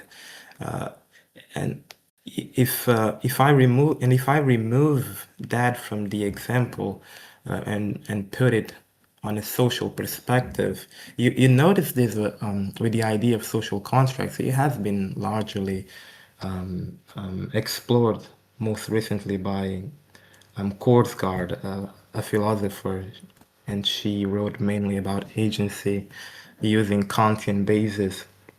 But she wrote about social contracts and how there is this agreeableness, subconscious agreeableness that we find ourselves in that mold us even without we ever finding it. And so there is this internal tension that we are always fighting from subconsciously agreeing to whatever it may be and consciously dwelling with those decisions that were not made. How do I say? They weren't made by you yourself, Mhm. conscious and awake. I would add that. I totally agree with your first point where you mentioned that um, you have to define the function to thus understand not just the variables that of course add up to the continuity, but to understand the continuity itself. And you know, the idea that, well, for example, in regards to the Discord comment, he seemed to be implying, well, he used this term continuity, but it was very vague, right? But I think what he was implying is again this idea of genetic lineage, hence lineage being the same root as linear. So it has to be a linear continuity, which of course that's not the case. When you look at demography, like I was mentioning with pedigree collapse, you have convergent limits as opposed to linear continuity. Um, the same with even culture, right? Culture is a sort of continuity by piecemeal, but it's like what you're saying with your last point. It's a continuity that perhaps there's organic elements in it, but the organic elements have almost been subconsciously, as you mentioned, subconsciously and in an agreeable manner, in a manner that doesn't perturb the individual, to by another individual, a group, a committee, the script writers of reality itself, and the stagecraft of it. So they've hijacked something that's organic entirely, and also they go through various ways of hijacking that. So, for example, what we are repeating right now is exactly what was repeated in both World War One, World War Two, in the European context, even the global context, because these were world conflicts. How many Europeans or Africans or Indians or Pakistanis signed up for those world wars, believing that they were serving their country, believing in the nation, if you will, and the propaganda, which usually amounted to, well, at least in the British context, it amounted to the idea that the Germans were, had a game where they were throwing the Belgian babies up and trying to, spear them on their bayonets. Total fiction. And this created this idea of the Hun. So again, all objectives of propaganda is to dehumanize the other. Why do you dehumanize the other? They never get beyond that. Well, you dehumanize the other because it actually humanizes the fiction that you believe of the nation Sure. or of the king and country or whatever it may be, right? Or of the, republic, hoorah, hoorah. Yeah, do you want to jump in, Armunn? And they play upon a very organic and necessary and healthy aspect to humanity, which is the sense of duty. But you have a sense of duty to those that you love, right? And of course, those that you love can be, they can look like you, but not necessarily only those, right? You can establish bonds, relationships that you feel a sense of duty towards people that don't look like you. But that is not contemplated because then the expectation is that you remain within the framework that is given. So the sense of duty is towards the worldview, is towards the parameters, let's say, of that structure, and not to your own organic relationships. You understand? So when you skew that, you basically, it's the same as the projected shadow, right? So you create a rejection of your organic duties. Perhaps you would not have that inclination to feel the duty towards a government, right? But you would have inclination to feel a duty towards that particular person, that particular individual that came into your life, right? And you feel that connection to that particular individual. And if the two conflict, if the two are in conflicting positions, right? Who wins, right? If you are an individual, you will maintain your organic sense of duty, because you will realize that the um, government, let's say, structure is a false structure applied upon you that you had no choice in, you were born into, right? The other one, you had a choice. The other one, you chose, right? That other relationship you chose. Okay, it happened to you, but you chose to invest in it, you chose to be involved in it, right? So if you are an individual, you honor your organic sense of duty, which, like I said, is a perfectly healthy human attribute. If you do not, and if you prefer, to be more collective, which it's a funny thing, because it's like I said, the nationalists are as collectivist as the internationalists. And so if you have that collectivist mindset, you are going to offer your sense of duty, your duties towards this collective structure, instead of what your organic individual self would prefer, Mm. right? Even if Ex- you disagree, right? So Externalization. Yeah. externalization, yes, and the collectivism of the nationalists, although at a smaller scale and much more selective, it is no different than the collectivism of the internationalists. It is a horseshoe. There is no difference between the MO of, let's say, for the sake of argument, national socialists and international socialists, or AKA communists. There's no difference, you know, absolutely no difference. And they Yeah. play upon that sense of duty. Well, it's the same in the left and right. Essentially, it's two wings of the same eagle, which, by the way, is ritualism. That's symbolism. There's a reason for that. But for for instance, as well, essentially, like what you stated, society is in your book. You said society is almost like a artificial or a surrogate psyche in the way that it acts. This Yeah. is, of course, why they most likely project constantly the Earth as a sphere, right? Whether it is a sphere or Yeah. not, it doesn't really matter. But Yeah. again, you're seeing the illustration constantly, because the idea is that we live in an egg or on an egg, or we live in a psyche, right? So again, it's this idea that this is our birth, our mother, our homeland, and even with the idea of homeland, you see the motherland, right? So when your mother is attacked, what do you feel like doing? Well, obviously, any man or woman would instinctually run to the defense of his or her mother, right? Right. So they've Right. created a surrogate family. This is what the nation is, beyond the Dunbar number, right? When you're getting into the millions. I mean, for example, Britain, 70, was it 75, 80 million, 85 million? I mean, I can't even contemplate that idea, or me having connections with that amount of people, or having anything in common with that number of people universally. It's insane. So on that basis alone, it's completely artificial. Another idea is you actually this occurs in Germany. I don't know of any other nation it occurs in contemporaneously, but you had it in Rome as well. So the term patriot or patriotism, that comes from the Latin term patria, which is how they described their Roma, right? Rome or Latium, which was the Mhm. land of the fathers.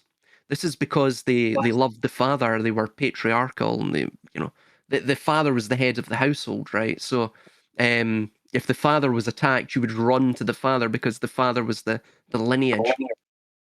And then you see this in Virgil's Aeneid as well, where again Aeneas survives, his father survives, and his wife Creusa, I think her name is, she dies or vanishes in the confusion of the city. But that's okay, because in Rome, obviously, they're completely patriarchal, and you see it today with the Altare della Patria, right? The monument of the fatherland, or the altar of the fatherland. So it's again, it's a surrogate family. All of these things are they're completely artificial. It's exactly as you say, Armunn, and you even see it in the grammar. They're using the terms. They'll take something that's completely organic, right? Culture, family, community, threads of Duty. duty. And they'll take it and they'll just completely create surrogate, artificial, um, artifacts from it. What's your position on this, Cazumbo? Mm. You mentioned something in passing which was very interesting. You were comparing, and it's a fair comparison, the territory in which we are born to a murder. And I had been thinking as of late of the distinction between familiarity and intimacy, right? And I was correlating that to those social contracts or any contract of any given nature. But the point remains that if you had a familiar contract that is solely bound by familiarity, then you wouldn't have the conditions for true rebellion. And this is precisely because such a contract is one that is shaped to what you are accustomed to, be it by birth, be it by what you have developed throughout your life, or what has been imposed to you ever since you have born. And therefore, there isn't that element of discomfort, or if there is, it is not addressed because you are familiar to it, right? And again, what so happens, as Silas righteously pointed, whenever let's say even the most pacific or pacifist of a person will become very aggravated once somebody insults their mother, right? And you notice right there that impulse to protect familiarity, even if that insult had some truth to it, which would be the intimate confrontation of a contract in which there is this mutual understanding between one and another, or between one and oneself, in which you are in face to face with the discomfort of truth, and because of that, you are also in possession of the perfect conditions for rebellion. Because if you think about it, most people tend to accept external authorities which they are familiar to and have been throughout their entire lives and for as long as they remember. But if someone that is very intimate, a friend, for example, comes to them in confrontation, although being truthful, that person usually reacts aggressively, right? Because it doesn't expect that of them. So yeah, I would say what we do not have, or what we are very lacking in most of the European societies,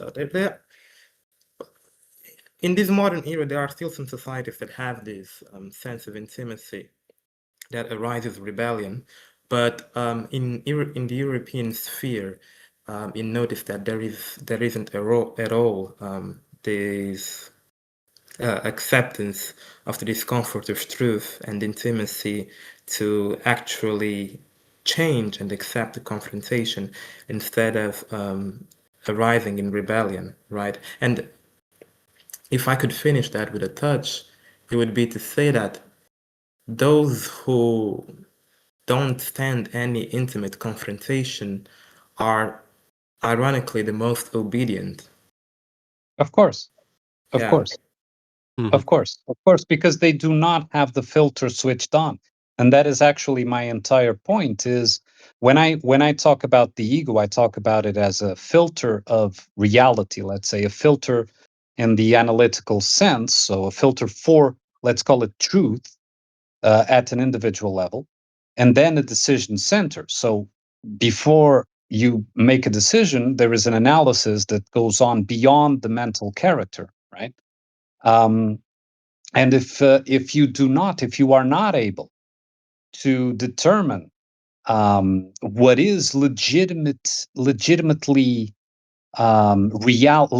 reality, let's put it like that. I mean, although legitimacy has been used in a different way in this conversation, but organic reality. Okay, if something is determined to not be organic reality, when confronted, of course you can let it go. You know, that is part of actual living. Actual living is determining who you are in relation to reality, right? There is a place, let's say a symbiotic um, relationship, right, between the individual and reality, right? The individual is not um, I'm not talking about solipsism. I am talking reality, including others, right? So um, that is the actual key point of everything. Because Mm-hmm. if you are unable to determine the um, your what you're intimate with, using your words, okay, if you're unable to determine what you're intimate with, which basically what you're saying is what you distinguish as actually organic from what is a construct that you have to deal with, right? Familiarity is are things that we may not want to be intimate with, but yeah, they're familiar and okay, we tolerate because they've always been there since we were born or that kind of thing, right? Yeah. But then you have to choose, and that is a choice that is made by the ego, not the mental character, because the mental character can be taken over by the surrogate psyche, like Silas was saying about that what I described. But by the ego has to be the one saying, wait a second, which reality is the organic one? Where do I stand? Where do I put my foot on? Right? Where do I? What do I use as a foundation for it? And most people are fragile in exactly that respect because they have outsourced everything. They have outsourced even their intimacy to the familiar, right? And it's very interesting because you see that even when people try to connect with others, and often their choices are dependent on the expectations of others instead of their own choices. Instead of, do you prefer this shirt or that shirt, right? Yeah. And that choice made from a person that has the ego disconnect, let's say, will be a choice on, okay, let me do a quote unquote quick market research to see which color of shirt is now in fashion. Right? While if you are an individual, you will choose the color that you prefer for some reason on that day. Even it might be that on that day you prefer this color and tomorrow you prefer the other one. It doesn't matter, but it's your choice based on your intimacy, using your words with reality. So, translating a bit the concept that you brought, and I think very valid. That would be more or less it. No. Yeah. It is also interesting, adding on your expansion, because it reminds me of a topic we covered in the last conversation. Unfortunately, Zeal is not here anymore. well, not in the conversation of today. That was we had been discussing the nation, right, as a step for globalism, and as you see with intimacy, its only requirement, or in fact, one of its essential requirements, is of confidentiality. And truth be told, you cannot have that within a large group of individuals, right? Absolutely. And Absolutely. interestingly enough, in your book, you pose this question that essentially it critiques, the gods, and it is a very good critique, and it does make up a good thought exercise because due to the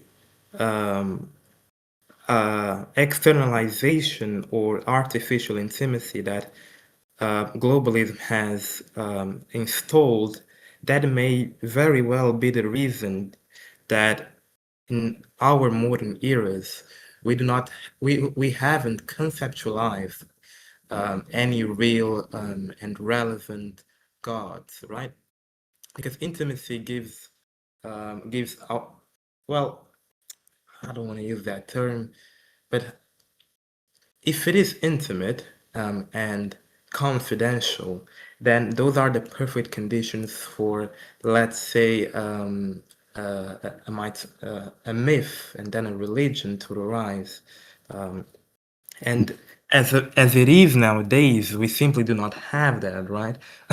We don't even, because if we try to put the idea out there, of course somebody would immediately critique it, and that intimate confrontation will lead to a rebellion, and again, it wouldn't allow the expansion of said religion or belief, or even if it did, it would be quite niche, which is what we have nowadays. You have this small underground beliefs that are really irrelevant, but they are there, Do you know what? Do you know what's interesting? You brought up something. You're almost hinting at it, which is with effectively nationalism. I mean, let's get this out of the way. The first nation per se that would be described as a modern nation state, meaning it's nationalistic, and it really pushed this notion, and we'll go into what this notion is of the nation, the modern nation, was in France.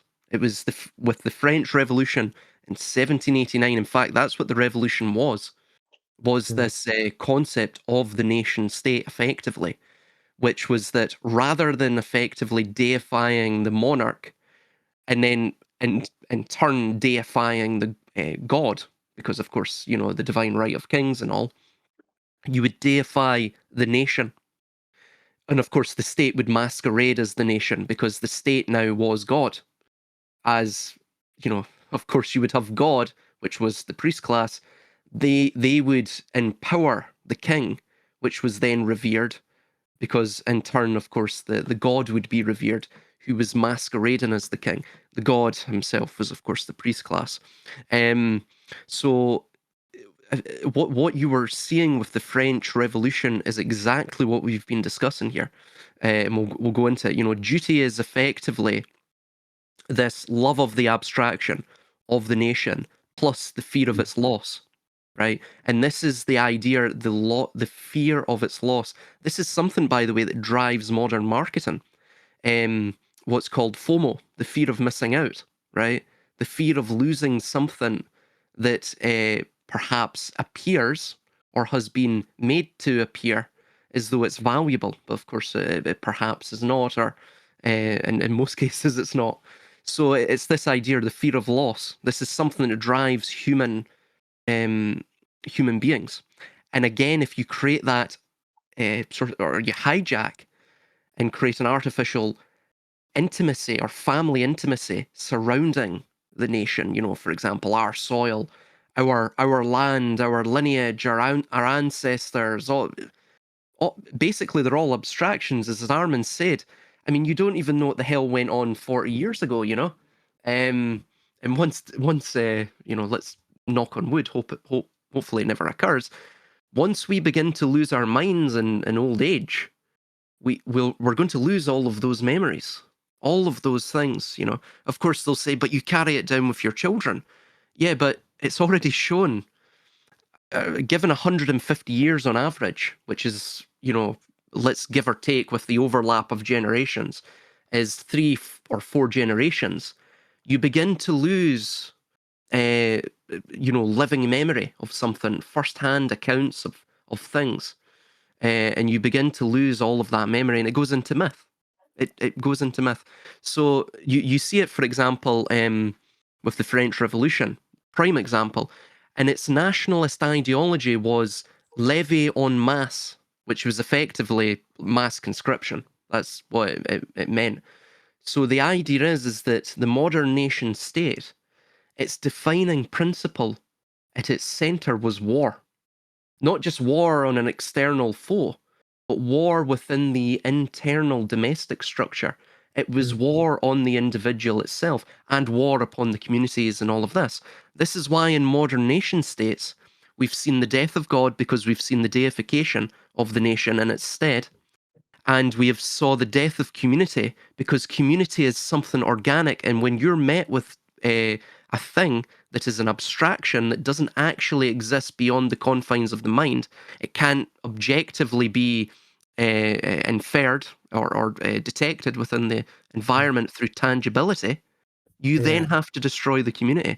And you see it, just finally, if we look at the national anthem of the Republic, and by the way, you have other whole esoteric connotations with all of this. I won't go into, but the tricolour and all of this. But you see the Marseillais, I think is the term. I apologise if I butchered the French. Marseillaise. Marseillaise, yeah. So you have Allons, enfants de la patrie, right? So this is the first line of that, which is, let's go, children of the fatherland. So again, you have it right there. It's this they've created a surrogate family. And it states, the day of glory has arrived, against us tyrannies, bloody flag is raised. So anyone who is not of the Republic is a tyrant, right? And if you're against the Republic, you're a tyrant. But Silas, about I affirm again, sorry to cut you off, but I affirm again that every worldview that is false requires and is subject to the relationship with an enemy. It is formed by the conflict with the perceived enemy, and it is maintained by the maintenance of that conflict.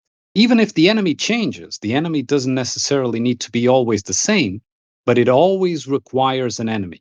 And this is why any divergent opinion is seen automatically as the attack of an enemy, right? So it's an attack on me because I have decided to embody this construct called, it could be nation, it could also be even in globalism, because the globalists feel the same way. The globalists react to anyone disagreeing with them as, oh, you're a right wing, nationalist, racist, whatever. They spout out all the labels as well, right? So they both react the same way. Why? Because they are built. Their worldview, being false, is built on conflict, and the only worldview that is not built on conflict is the organic one. And that is the one we have to pick up by ourselves within our own temples of our psyches, within our own empirical existence, an experience of life, and our own self-reflection, self-analysis, and, reflecting back on, reevaluating our actions, admit our mistakes, even admit the things we did right and so on and so forth. But that is a self-reflection that then produces an organic worldview that does not require an enemy. So this is of key importance. This is why you have never, even though they said in the public sphere that there was peace, you have never had in the political sphere a moment of peace in the world. Never. It can't be, because if you have a moment of peace, it means that politics shuts down. It means Exactly. that everything shuts down. Society shuts down. You need the enemy present, even if it's the shadow enemy, or the like we The saw in phantom. 2020, right? So Yeah. you always need the enemy, and that is the only way that a false worldview is maintained. That's why I say a projected shadow conflicts with the reflected shadow, and that conflict strengthens the shadow itself. Right? That's why they need the conflict. The lie is reinforced.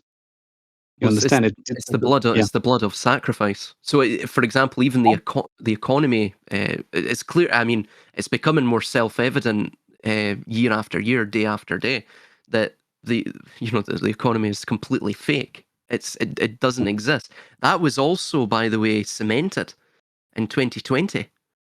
Yeah. These countries shut down. You had no bureaucrats.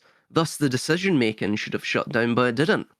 Because ultimately, as you state quite correctly, the single defining characteristic of the modern nation state, which is exactly the same as the globalist state or the supranational state, they're all the same. I mean, they're basically two cheeks of the same arse, as we say in Scotland, right? So they exist on conflict. They are defined by war, and war is not a war. All wars are not that which is. The war isn't waged against an external opponent. All of the opponents, quote unquote opponents, all of the other nation states, they are actually all in one grand cartel that was fomented and constructed by the power of fiat and the captains of finance, as we saw with the French Revolution. I mean, do we have to go in who was behind the French Revolution, right? So whoever's behind the French Revolution was also behind the modern nation state and this idea of the nation. But you see it exactly. In fact, you concluded what I was just going to finish with. The great minds think alike, Right. mate. Okay. No. You put it far better than I would. Yeah, bloody flag is raised in the countryside. Do you hear the roaring of these fierce soldiers? They come right to our arms to slit the throats of our sons, our friends. So you're seeing this surrogacy again. What sons? What friends? I mean, you could be childless. Who knows? The person listening to this or hearing this. And so the loss of the fear of loss, and then of course the refrain or the chorus is, grab your weapons, citizens, form your battalions, let's march, we may in pure blood water our fields. So effectively the idea is that the nation state is the citizen. This is a modern concept. Prior to the citizen, you would have had the serf, right? Again, that's an economic term. It wasn't a term that would have been used by the state, by feudalistic states. However, in the modern nation state, citizen is used. That is something that you're branded as. You're a citizen. Why did they use the term citizen? Well, because citizen comes from the same root as city. And it's the idea that the world will become the city, and the nation state is the city. It's the capital city. It emerges from that. That is the father and the mother combined that produces the nation, and thus the nation itself are all of the children's of the capital city. And eventually, these nation states, as we're telling everyone that's listening to this, the nation state will become the supranational state, the EU, NAFTA, whatever it may be, the East Inevitably. Asian Yeah. Union. Exactly. And then that will become the globalist world city. And then you will become a global citizen. This is why in my university, they're talking about, we're making you into global citizens, right? And you're never going to defeat this system by nationalism, because nationalism was created by this system to bring about internationalism. And Yes. and then it mentions really quick. I'll let you jump in just really quickly. I wanted to mention this. It states, oh God, this is my favorite one from the French national anthem. Right, nobody ever points this out. So it says, "The horde of slaves, traitors, plotting kings. What do they want?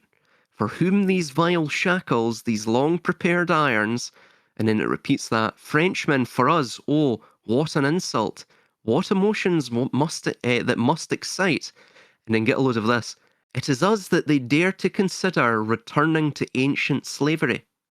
By the ancient slavery, they mean returning to the sort of priest class, where they create God, which is the projection of them, and thus they empower the king, which is the sort of what they use as the mask of their power. And he is, of course, empowered supposedly by God, the divine right of kings. So we will not return to that. But it doesn't mention anything about modern slavery. We won't return to the ancient slavery, but we're going into the modern slavery now, which is the nation state. Because the nation state was created by some individual mentioned it. I think it's a perfect way of putting it. The third faction, which is the merging of the priestly power and the kingly power in one through secret societies. That's the modern slavery. The ancient slavery was, of course, what they don't want to return to, which is the priest class of total power. So yeah, sorry, man, please. No, I was just going to also emphasize one point that you brought, which was the fear of missing out or the fear of loss, which is actually something that I go into my book as well, as I state that every beginning of a false worldview emerges from the tension that occurs about a future loss, or maintaining something so that it isn't lost in the future, right? So either the prospect of losing something in the future, or the preoccupation with the maintenance of something that you don't want lost, right, about the future. And that is the initial tension that triggers the shadow in the first place, and that triggers the emergence of a false worldview. So absolutely, the ingredients are there for the basically turning man into a completely predictable animal. And when I say animal here, is more like machine than animal, right? Because animals are capable of a certain degree of instinctual, unexpected action. But what man is being turned into is, if you know the position, and you can do this exercise, Silas, even when you're talking with people in your university, and you as well, Cazumbo. If you know their position, the position of someone within the worldview, so where do they stand in the worldview? More to the left, more to the right, more to this, more to that. If you know their position, you can predict exactly all of their opinions, and therefore all of their behaviors, and therefore all of their choices, right? So note how the emergence coming from the initial tension of the fear of loss, right, which may not even be a real loss. So it can be completely imaginary, like that anthem. Oh, they are coming to cut the throats of. I mean, there's no one coming unless you imagine them, right? But yeah, so from that trigger, it all develops, and then you pick a position within that frame. More to the left, more to the right, more high, more low, more whatever. And when you choose that position, all your opinions are completely predictable. Oh, absolutely, yeah. Which is exactly what we saw with the Discord interlocutor. You know, I could predict exactly what he was going to say, because, of course, I've got to admit, I was actually of that opinion years and years, but I guess you could call me part of the alt-right, right? Before I knew, again, a knee-jerk reaction, right? And then you real again, the reason I could speak to him with such confidence is because I've looked into all of these things. I had to reflect for years and years on what the hell is, why did I think this? Is this real? Is this correct? Is this organic? I mean, you even have, for example, we're talking about the notion that the state, of course, masquerading as the nation, and then eventually that snowballs into the global nation. It appropriates the emotional infrastructure, let's say, designed for the family. We see the same thing contained. I think it's in here we go, verse 4. So the same old crap: tremble, tremble, tyrants and traitors. And again, with traitors, that is something you have with families, right? It's not necessarily, again, that shouldn't be ascribed to large scale nations. And then it mentions this: your parricidal plans. So parricide is obviously the murder of one's parents. So again, you're seeing the same thing. But the idea is that the mother and father become almost like the deities of the divine father and the mother goddess, right? They're not actually fathers and mothers. They're more like archetypes. The mother is the nurturing soil, the agriculture, Externalization. externalization. So you get lost in this externalization. Waterfalls cascading into waterfalls, dreams cascading into dreams, right? So it's basically it produces loyalty through a continuum from this hijacking of the organic all the way into, of course, the nation. And finally, before Cazumbo can jump in, I've heard that he's just back there. It mentions, oh, here we go. Right, so think back to the Old Testament, right? Now, Yahweh, if you look at it religiously and theologically, I mean, there's connections between Yahweh and Set, which is eventually when the Hyksos invaded Egypt, Set became less of a necessary evil archetype and more of just an out and out, purely evil entity, right? Chaos, the personification of chaos, but a chaos that brought order, right? You have these notions. And so Yahweh embodies that as well. And also this links to Atonism. But anyway, Yahweh, as you see in the Old Testament, completely evil, right? He actually states that he creates both the light and the dark, the evil and good, so on and so forth. Isaiah 45, I forget the verse.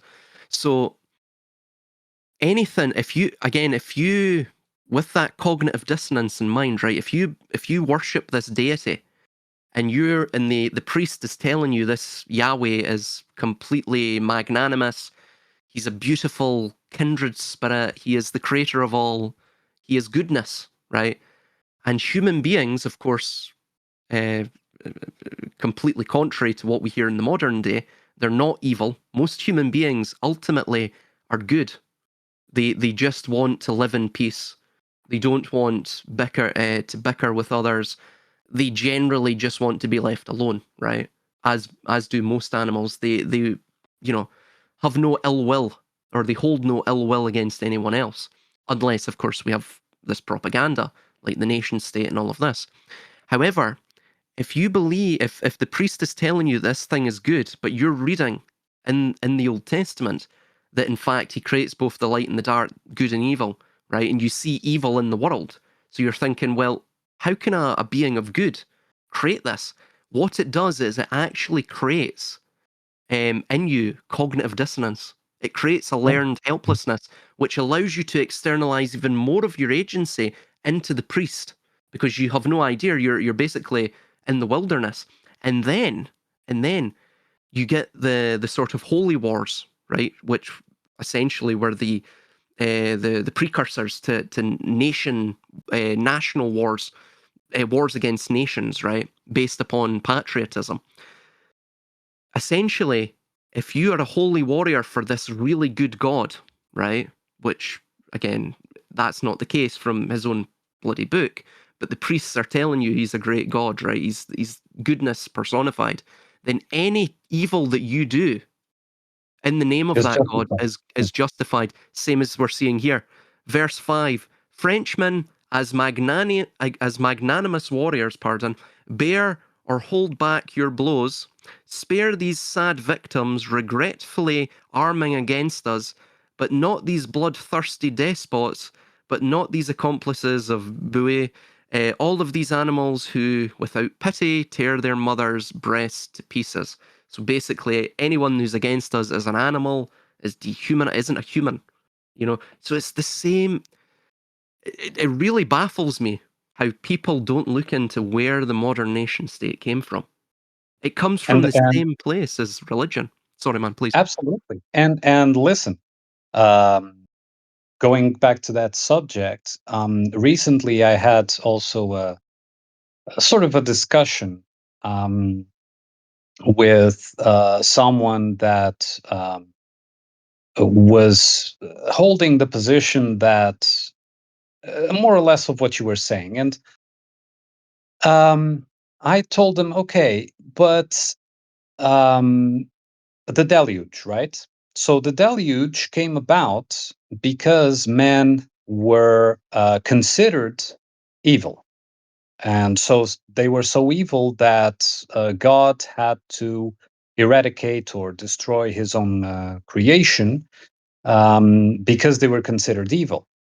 But God is good, right? But it's okay, do not kill, but mass murder is okay if justified, right?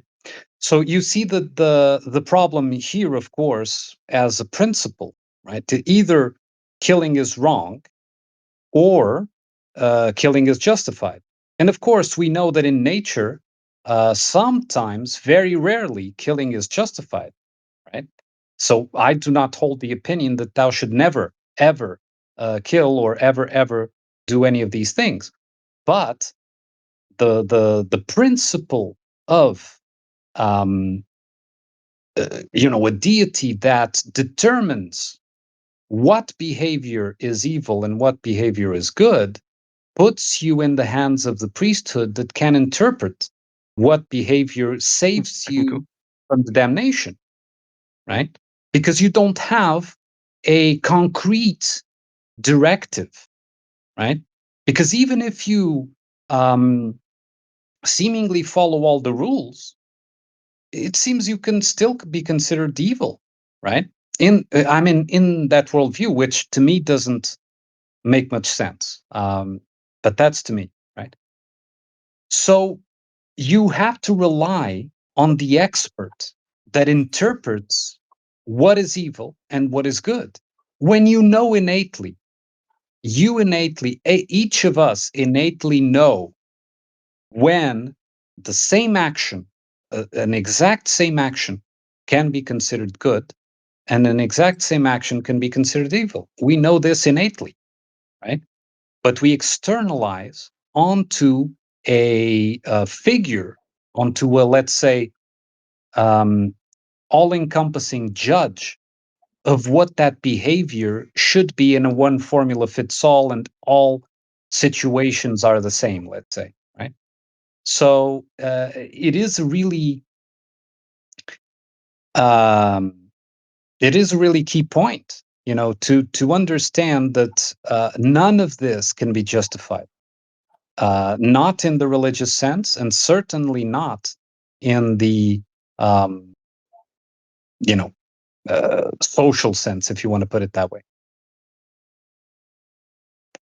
Absolutely. Well, it's this same notion that you see with for example, the nation, right? So you have these guys going off to war, and it's this notion. Of course, I know you. I agree with this idea. Um, there's obviously there's been an inversion between subconscious and conscious, right? And Yeah. I think that's probably intentional. But there's a subconscious loyalty to the surrogate family, or even, I mean, of the nation, or of the religion, but really of anything you both externalize. and subconsciously internalize, right? You become agreeable to, as Cazumbo mentioned. However, you then have this conscious. You may have this conscious awareness that arrives later on, that of course the entire nation or family or religion is constructed, right? And again, that itself is like a defense mechanism of the priest class, because it puts you into that same internalized conflict, right? Again, you may even have either love or fear of loss, right? Which is in religion the fear of the loss of your soul, and of course eternal damnation and hellfire, and so on and so forth. Which, by the way, a lifetime in Scotland doesn't sound so bad when you think about that. But anyway, you also have with the men of war who pick up arms for their nation. You have this subconscious loyalty to the nation, the surrogate family, but you also it's basically versed with a conscious loyalty to your own family, in which is your flesh and blood that you can see, right? And it's like all of these tensions actually form the a sort of a surrogate individual. Actually, it forms the surrogate man, the last man, if you will. Do you have any opinions upon that, Cazumbo? Yeah. I'm just gonna retrace it a bit back because I left for a while. Sure, man. You had mentioned you had mentioned the overlap of myth and reality in our societies, and it was a very fitting topic because society, all of them, progresses into myth. Let's say that the reality of a society progresses into its myth. And I say that it progresses because I want to distinguish it from an extension, which is of the individual.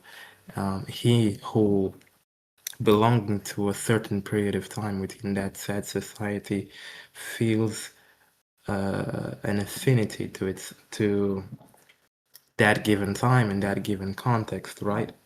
And because of this, which is a topic that you guys are now talking about this sense of duty to pick up arms and go battle, there is something very interesting among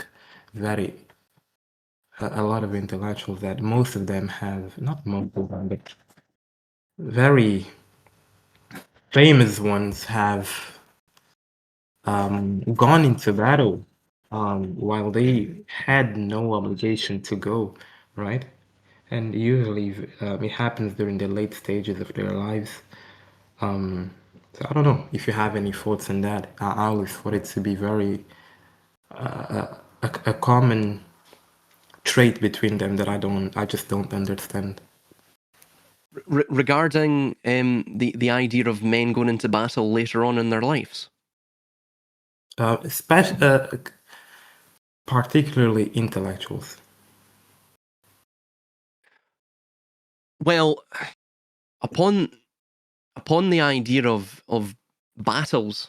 So, for example, it's a very modern concept for a soldier, a modern professional soldier, to accept low wages to thus risk his life for the state, essentially, right? He thinks it's the nation. It's really the state. The state is king. And of course, we talk about the medieval era being backwards, but most men who were levied by the king, at least as retinue, right? Meaning that they were well armed, they might be mercenaries, they might actually be esquires, knights, or even, of course, just lesser retinue of these of the knight's house or of the esquire's entourage or domain. They would all fight for money. They would fight for loot. They were given a certain salary. They would fight for loot.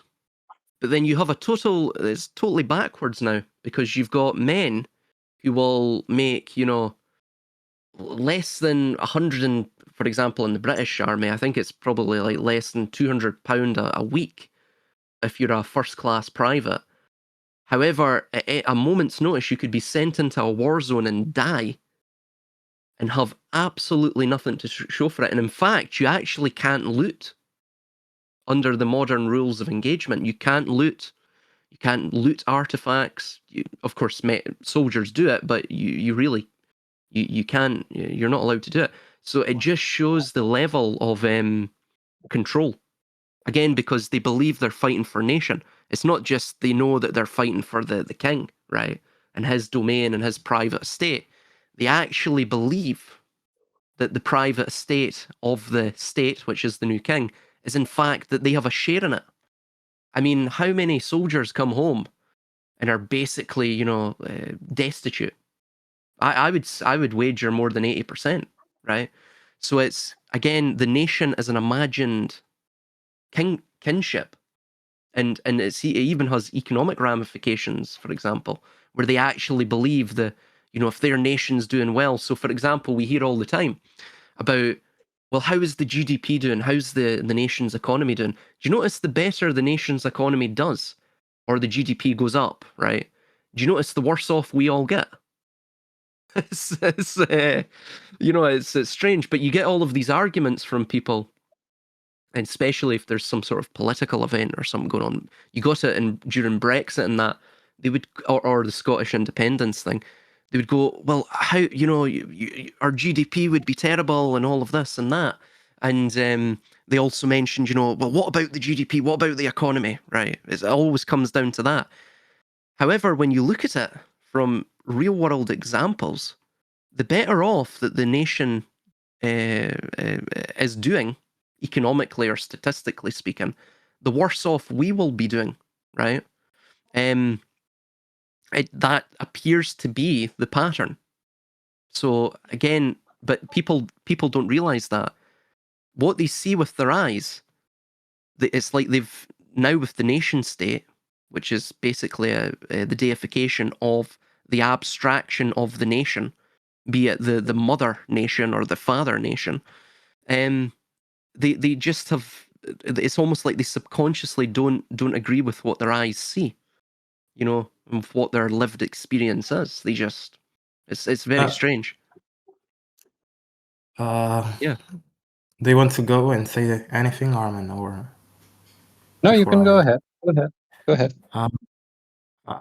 There seems to be a lust of intellect, not necessarily the physical one that it is most talked about in biblical and religious accounts, but that lusting for Sophia, for knowledge and for the mysteries of the world.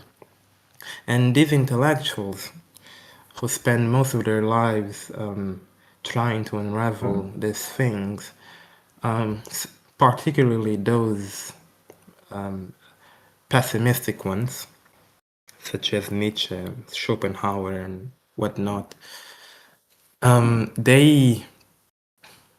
it seems that once they reach a certain age and realize that all that search will continue until the end of their lives, there seems to be that lust indeed for the resolution, for the search itself to climax in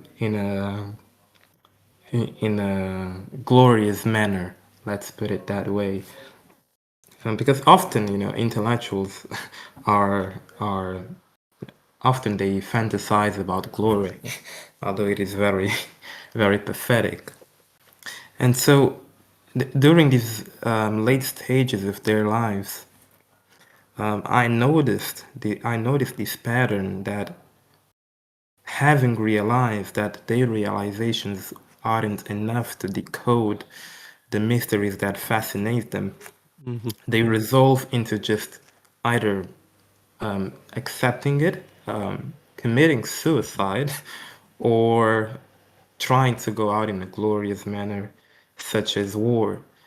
And when that opportunity arises, even removing the specific example of intellectuals, there seems to be within man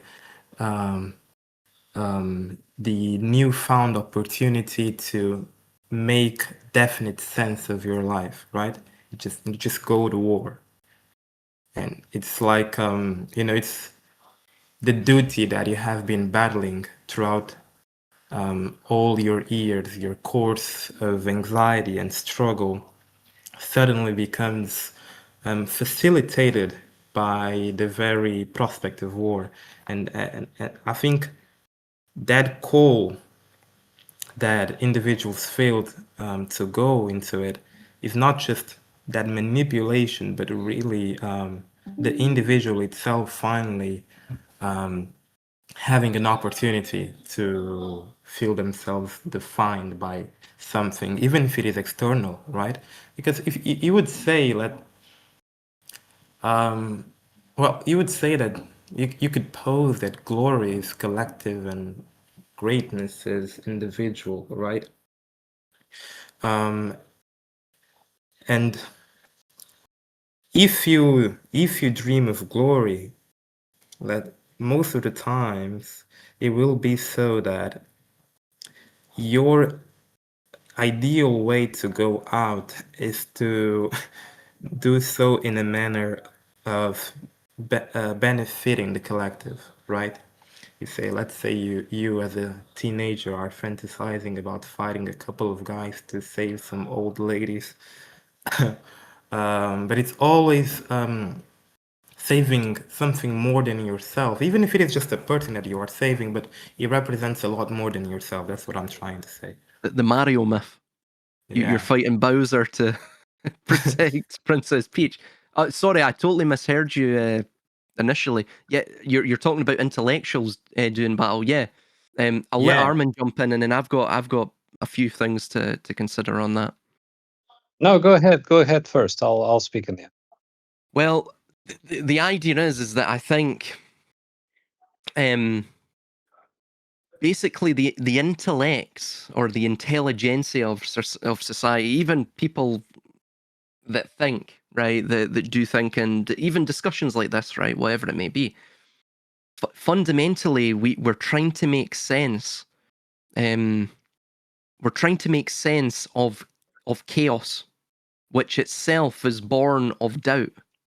See, all of these concepts, like for example chaos, that's an externalized idea. The idea is the feeling of doubt. The only thing man can really know is what man necessarily can feel, not necessarily know about himself. So everything that we see is an externalization of the inner chemistry, the inner inner workings of ourself, right? And we externalize, at least as is conscious to us, which we then externalize. So effectively, man is constantly trying to escape the unknown, right? Which itself boils down into the fear of loss, right? The loss of his own life. What happened? The loss of even awareness, right? What happens after you're dead, and that idea, the unknown of death, right? But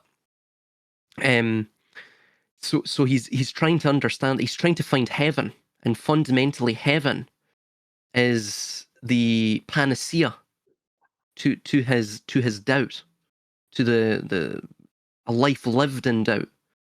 But for a lot of these philosophers, if they go insane, or if they try to, even mythologize themselves, right, or whatever it may be, and a lot of that is basically based on the fact that they didn't realize that the doubt itself was never meant to be answered.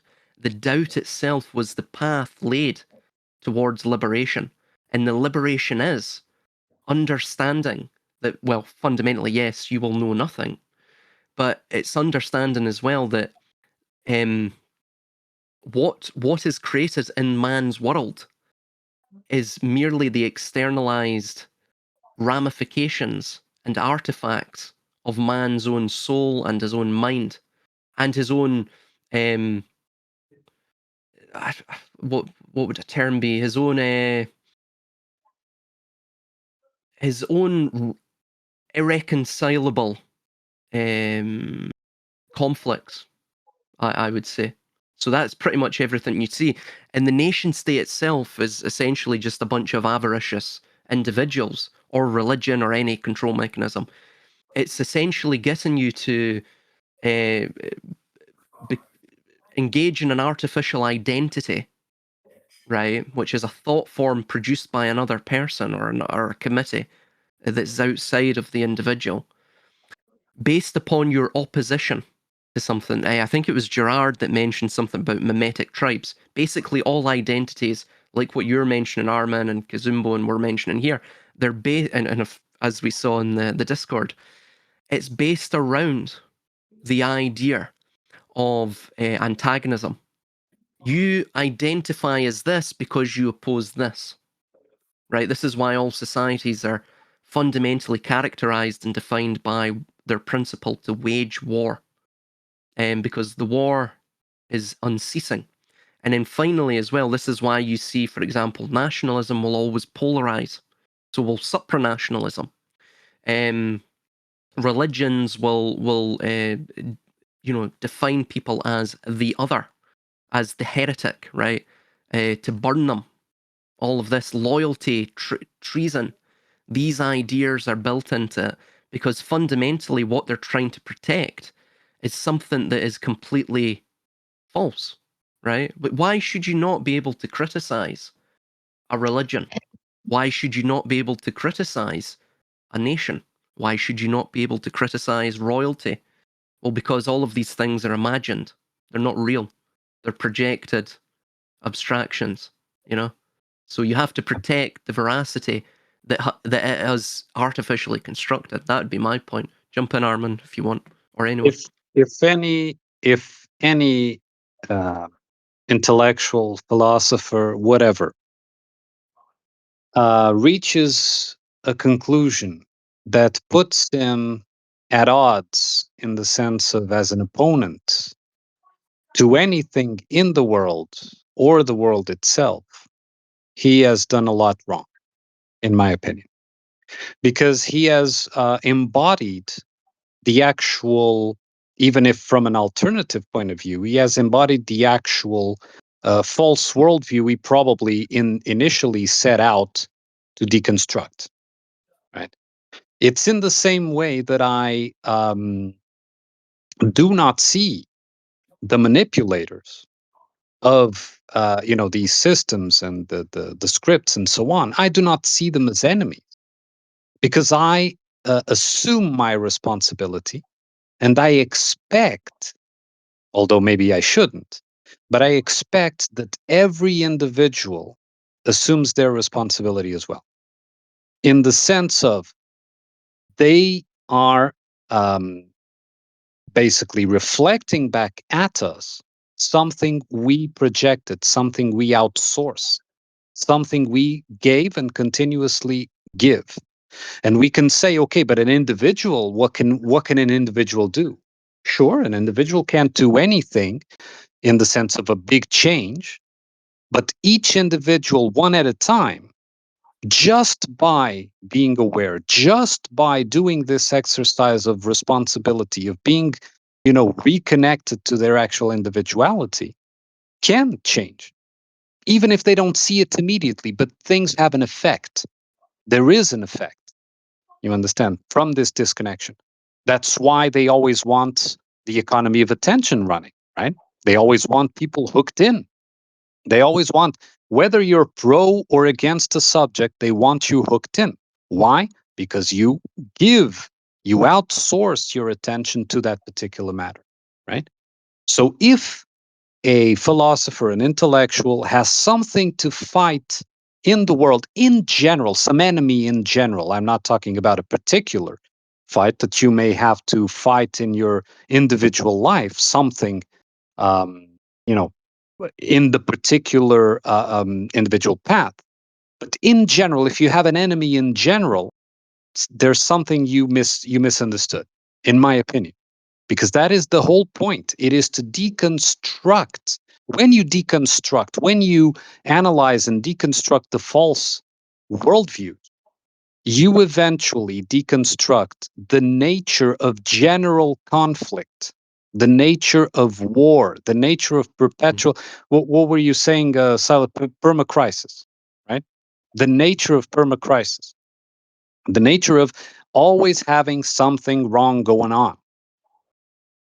This is what maintains the false worldview. So, if an intellectual, whoever it is, regardless of how brilliant and regardless of his contributions, comes to a point in his life when he determines that he has something to fight, although I don't necessarily have to trust that that was a fact, that they went to fight, but that is a different matter altogether. Let's assume that they did. If they come to such a point, then they reached, at the end, they reached the wrong conclusion. They went right back into the worldview from an alternative point of view. They started, they've ended where they started, basically. They went completely Ouroboros on the matter. When the Can I? actual, yeah. Oh no, sorry. Please finish your point, Armunn. No, go ahead.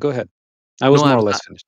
No, I was going to. This question now has arisen in my mind, and I want to ask you both that. Just anyone first jump in, who is to comment on it. So what we see in the modern world is almost, again, this is probably the product of these false worldviews. But if nations are imagined tribes or communities or mimetic tribes, as Gerard mentioned, and they're held together by shared stories, effectively stagecraft, right? Rather than direct, meaningful relationships with the actual community. Again, you can't, because it goes beyond the Dunbar number. What in the modern world, right? And this is why it's become so popular and it's proliferated so much. This sort of either supranational left wing viewpoint and these connections to that abstraction, or of course the right wing nationalist viewpoint and the connection to that abstraction. What makes these imagined structures feel more, I guess you would say, emotionally viable or binding than, well, real human connection, right? We've entered this sort of atomized state.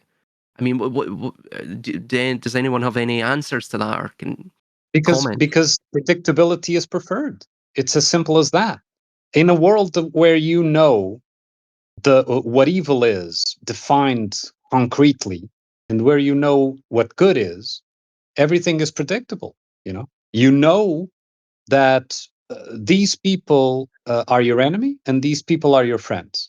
You know that this is the way to behave, this is the way not to behave. You don't even have to make decisions per se as you, an individual. You can just follow and outsource again. You can just follow the stream, let's say, of this externalized worldview, this external psyche. You don't even have to think much about it. You can just react and you're fine. Fine, I mean, in the sense of not having to have the burden of responsibility about your decisions, right? So it's, in my opinion, it boils down to the fear of unpredictability. So wanting to make things predictable due to that initial tension that I talked about, that doesn't want to lose something in the future, or wants to ensure that something is maintained in the future. So that would be my response. Do you have any comments, Cazumbo? Mine sort of aligns. I've always thought that abstraction. Well, I've always thought, but lately I have grown to doubt said belief. But I have always thought that abstraction was utterly futile until specified, and this thought came from the perspective of pure pure analysis. But the idea that undergrounds that thought in itself is that if you have an abstract object or whatever it may be, it will remain vague without specification, and therefore its pull and attraction is all the more powerful. Because whenever you specify something and your perspective narrows, right, that amplitude that you had also does. And what that creates is that your action in itself becomes very limited, although more precise. It ties back into that definition again. It becomes more precise. And so if having these abstract cities, nations, um, let's say a lot, how do you say? Does not matter. Aligned. Even internationalism itself is already one such concept. Yeah, I think it's allegiance. It does not matter. Whatever. Allegiance. Yeah, allegiance. Yeah, what you create, the abstract creates the perfect antagonist precisely because you cannot specify it, and therefore it becomes all the more powerful, creating the possibility of people of the amplitude of, let's say, war, as we were talking about, becoming all more powerful. And so you are being led by something that isn't concrete, which is already beneficial because if it has authority over you, you cannot see it, therefore you don't feel subdued to it. And also, once your own authority as an individual feels insufficient, there seems to be, at least at the social level, these control through surrender, in which you surrender this higher abstract authority that will control the situation that is bringing tension into your heart. And we can apply this to all the conflicts and political controversies throughout history. When the individual himself, if he feels insufficient in his own capability to endure the current situation at hand, then it may so happen that having an abstract authority, he will surrender his own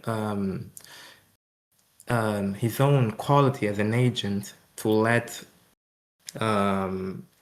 the abstract authority control that. But we could argue, of course, that really what is being controlled is him who surrendered. There are two sides to this idea. A very famous one of control through surrender. You find it in the Kabbalistic tree of life, in some Christian spheres.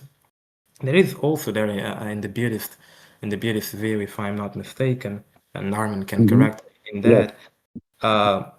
Yeah, but there is this control through surrender in which you retract your own authority due to your trust, or it may be an indifference that is solidified by the assumption that that higher authority will simply resolve everything. So that is that, at least that advantage to the abstract. Yeah, absolutely agreed. Absolutely agreed. I think that okay, you explained it in a different way, but I think that essentially it is due to the weight of that responsibility, that higher responsibility that you were talking about, that higher authority. Yeah. It carries with it a weight. It is weight if you because you were talking about surrender to the external as an alleviation of that, right? When actually sorry. just on that point, it can be, well, you were touching on that point, but it can be in two cases, right? It can be as an alleviation, or it can be just due to literal indifference, because if you already believe that through your surrender or the collective surrender, that abstract authority will control the situation. But please go on. Yeah. Yeah. Okay. Yeah. It's basically a God construct in that sense. So God is Yeah. in control. It takes care of destiny, and so you don't need to. Yeah.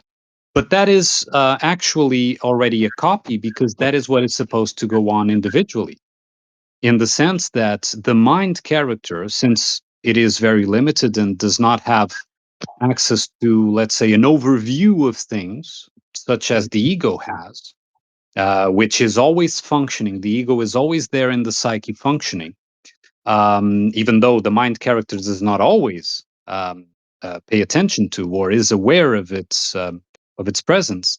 That is actually the quote unquote surrender that the mind character should perform to his own individual, let's say, higher authority, right?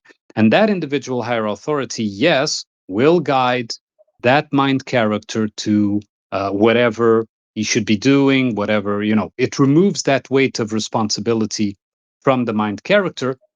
And the mind character feels that weight because he is not equipped to make decisions. He is equipped to perform tasks, which, again, it has to do with the structure of the psyche that I go into in my book. But anyway, so Yeah.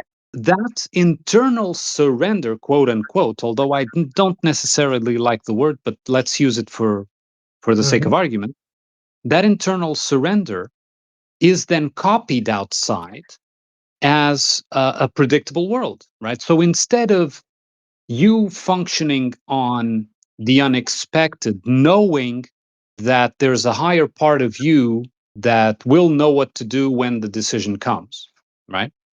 You embark on or embrace a predictable, false, collective external worldview that by the nature of being predictable, not necessarily comfortable, but predictable, removes that weight in the same way, right? So it's a sort of, again, surrogate psyche, like Silas was saying, right? You identify in the external something that goes on inside of you, and therefore you project, and therefore it is reflected back at you and reinforced. So this dynamics of these dynamics always come from, which does not happen in the individual sense. The collective dynamics, the false dynamics, always come at the cost of conflict. Conflict is the fuel that maintains the illusion of reality, of something that is completely perception based. Although it is a copy of something organic, so that there's identification occurring, but in the individual sense, you do not, if you, that is a funny thing, because the individuals that are actually in contact with their higher parts, their higher authority, their ego, as I call it, are the less conflictuous individuals, are the individuals that will not, yeah, they can have a discussion, they can be fiery and so on, but they will not actually seek to harm. They will not actually perceive whether it's a group of people or an individual as an actual enemy to take down. You know, what they will do is, okay, I have to deal with this situation. My authority decides there's this action, this decision, and move on. Right? It's not a war. It's not a state of war or a state of conflict, which is absolutely necessary in the other case. So um, you are correct in your observation that there is a surrogate, quote unquote, surrender that is demanded on the external, but that surrender should occur and is natural to occur individually and internally. So this brings us to the. Oh, please, Cazumbo. No, I was just going to say that it reminded me of The Secret Adversary by Agatha Christie. I don't know if you have read them. But it reminded me more of the title than anything else, just a curiosity. Well, essentially, that's fundamentally this is all tying back in with the notion that the overarching notion of this discussion, which is that nationalism itself will actually produce the reverse effect, and it won't defeat globalism. It's actually just simply going to permit the transition of it. And it has been permitting the transition of it. Of course, we went into the French Revolution. What about the 1848 revolutions throughout Europe? I think it was for like 2 years or so around that period of time. There was like a mass amount of revolutions, not just Marxist fueled revolutions. A lot of these resulted in the destruction of monarchies. The old again the ancient slavery, it brought in the modern slavery, which was the nation state. Got rid of the priest class, the sort of it got a separation of church and state. Previously, you would have the church and the state. That was the ancient slavery. And the modern slavery is, of course, the separation of church and state. But the self-apotheosization of the state through, of course, the nation, as we've went into. But there's something that's quite interesting to mention. And I was making a few notes when you guys were speaking. So, firstly, you brought up, and this is going a wee bit back, Cazumbo, that European societies, identity, culture, social norms, they're typically tied together through this expectation of continuity. And you tied it in with that, if the family acts in a manner that is a subversion of the expectation, right? Again, which is a breaking of the implied law of intimacy, right? Yeah. And of course, you've got all of that is artificiated, right? It's turned into a surrogate, cloned, mirrored by the nation, and then of course, as we see in the modern day with Europeans, they're not. What they're seeing is a sort of a shock, right? It's a psychological shock. There's an abrupt destruction of that continuity, right? The modern nation state isn't working as it has for the past 200 years, right? Of course, these people believe it goes back into thousands of years, not realizing it's a relatively modern concept. But what that causes is almost it causes, well, firstly, it causes a prediction error in their mind, which itself causes a stress response. And that itself, though we're calling it ideology, it's in fact neurology. As Armunn was mentioning, right? You can essentially take whatever individual, the cookie cutter nationalist or the cookie cutter supranationalist or whatever, and you can understand exactly what they're going to believe, because that's, of course, how they've been designed. So fundamentally, what we're discussing as ideology is actually it's a neurological response, right? Even the nation is a neurological response. It's mirroring the neural, the sort of neurology of the hormones you would get within with being in a group, right, or a family, or a group of friends, or whatever. Oxytocin, right, that hormone of comfort and bonding and all of that. That's what they're attempting to. So all of it's mimicry, of course. But this brings us to another point that we were making, and I jotted down here, and it was regarding the intellectuals, and it's even perhaps how the priest class came about, right? So the intellectual realizes that fundamentally the only way to liberation is through understanding that all of the internalized doctrines and dogmas are illusions, and thus you abandon the illusion. But eventually you begin to become, as people do, they become jaded. Oxidization sets in, the oxidization of being remote from, this sort of in-group, right? Be it the nation, the religion, whatever it may be, the culture. Understanding that it's all completely fictitious. eventually the intellectual realizes that the only way, or not the only way, but that they must wield the power effectively, right? They believe that they themselves have the answers. So that's another Yeah, reason. Jump in, man. yeah. Sorry. I think that they just reach the wrong conclusion because they go back in a circle. They go back to the Yeah. starting point. I honestly think that is what happens. They end up by drawing the conclusions that they set out to deconstruct, right? So in a sense, they deconstructed so much that they realized, oh, wait a second, um, this individual responsibility thing might not be the most comfortable in the world, and the other one was, yeah, I know it's false, but at least it gave me that comfort, right? It gave me that belonging. Um, because of course you look around and you see that the other people do not see the world as you do after the analysis, right? So I just think that they um, abandon themselves into the collective eventually. So in a metaphorical sense, they throw themselves into the sea, right? Let the ocean carry them. And I just see it as they reached the wrong conclusion.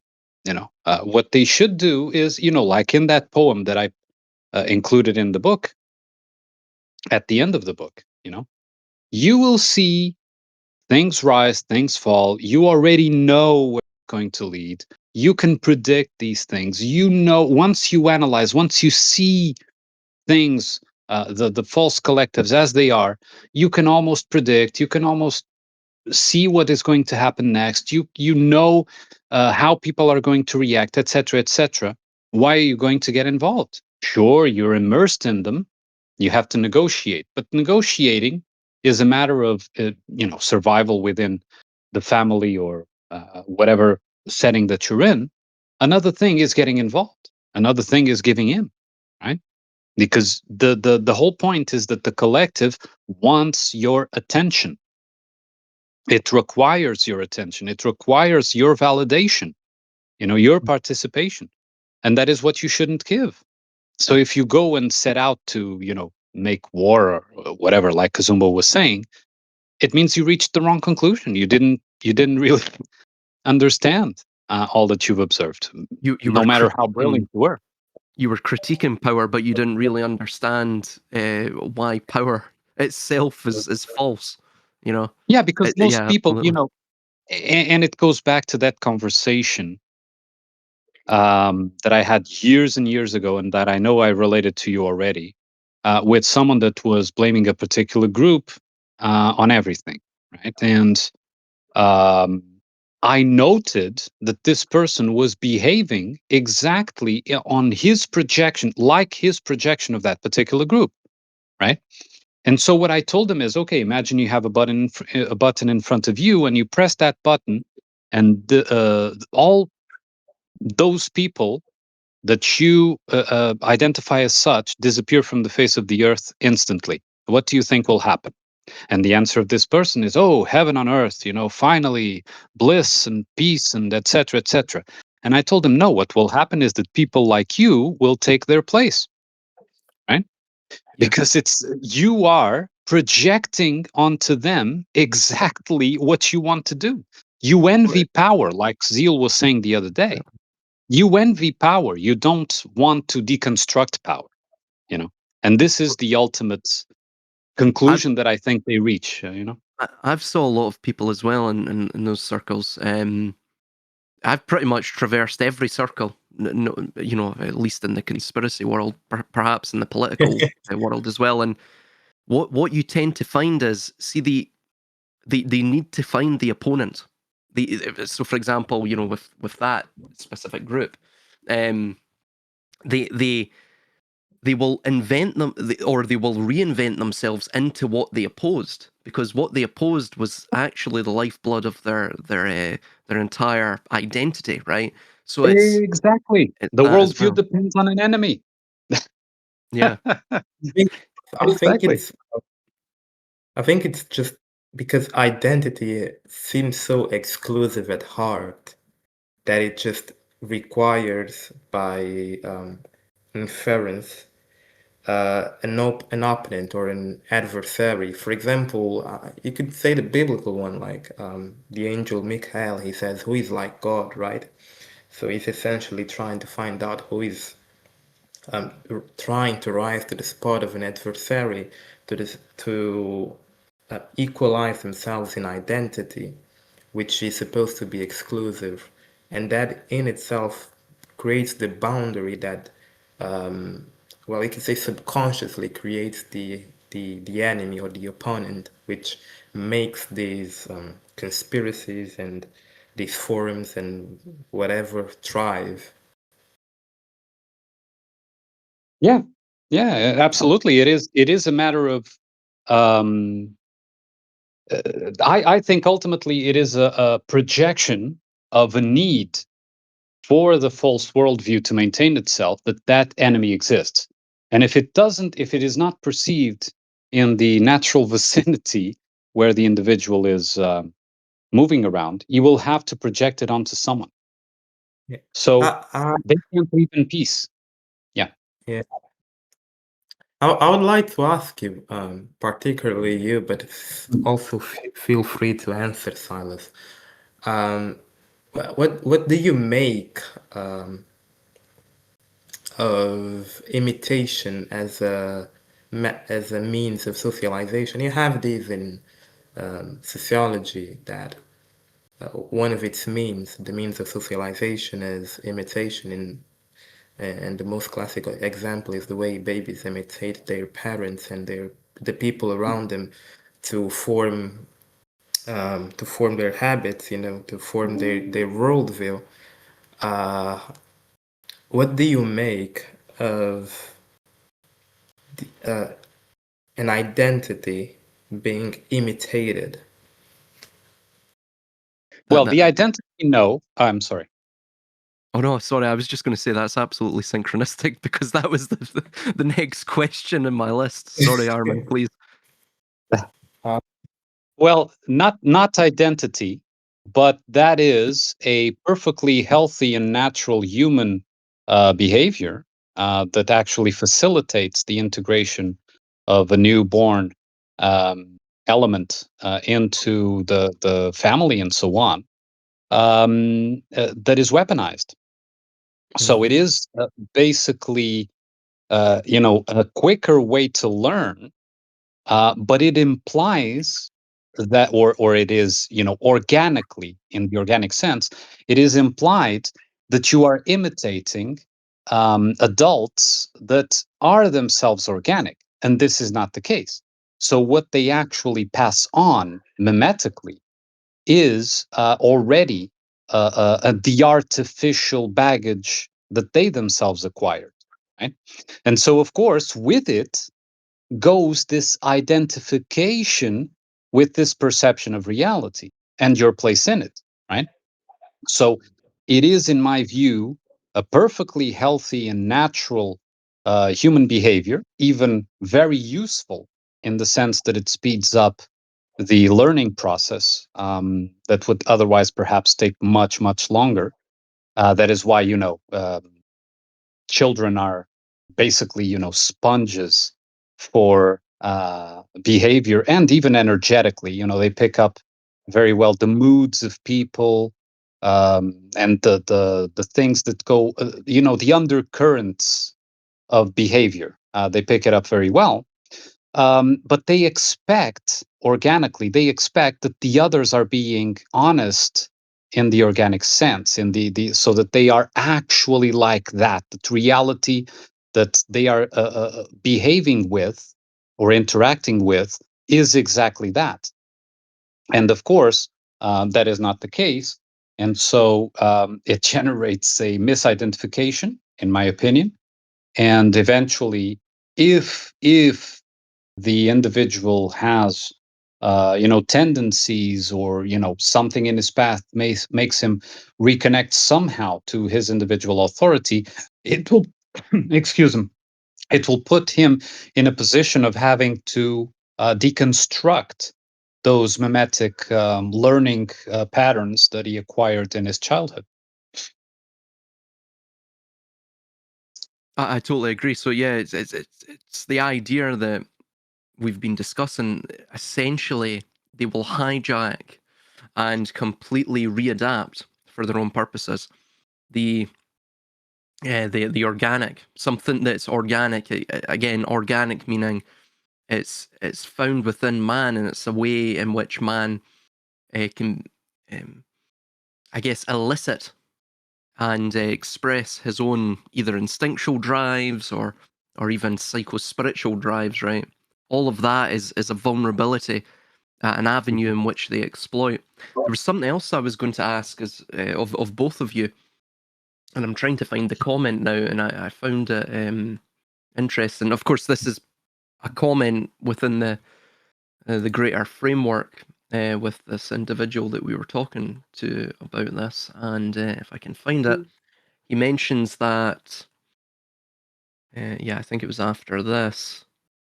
Oh, here we go. Yeah, so he mentions, quote, "We're never going to agree, and I reject your postmodern deconstructionist approach." He also mentions as well that we're basically neoliberals, which I simply believe, and of course everything that we've went through here in terms of even the history with nationalism makes this completely a moot point, but I want your opinions upon it, which I simply believe is a failure of logic, or a failure of logic to understand human anthropology. And then he mentions as well, if you mean so I mentioned this, if you mean cultural continuity, then Europe, of course, has never been culturally unified. And he mentions, are you waiting for permission from the EU and UN to ratify it? And then he goes on to mention about how we're neoliberals. So I'm just wondering, what are your opinions upon that? And what this will be the last question, because I think Armunn has to go. Yeah, well, that is not an opinion even, because basically you asked a question that wasn't answered and wasn't addressed. And all he did was, this question denotes that you do not see things as I do, therefore you are an adversary, therefore I label you as neoliberal, born in Berlin, or you need the EU to ratify, or it's all these ad hominems that have nothing to do with the matter itself, right? So the matter wasn't addressed. His opinion wasn't, revealed or presented. So there's really nothing to discuss regarding the views. What it is really is another example of a doubling down in defense of a worldview when a worldview is perceived to be in threat. And when I say perceived, is because anything that would contradict the predictable nature, the binary nature, because again, like I say, any false worldview is binary because it requires an opponent. Anything that puts it into question automatically has to be brought into the binary, and that opinion that is divergent is placed in the position of the enemy, of the opponent. That is what happened there, succinctly. Of course, Europe was never unified in the same way that Africa was never unified. There's no case that you can make for a unified Angolan people. You can't. It's a conjunction, or a group of tribes. A group of tribes that had different languages, different backgrounds, different cultures, perhaps even different gods, different whatever, and even themselves probably amalgamated other smaller tribes along the way in the process of making their own nation, because basically these tribes acted as nations unto themselves. And Europe was the same, and Asia was the same, Japan was the same. Each clan was a nation, although it wasn't named as a nation. It was in effect a nation, right?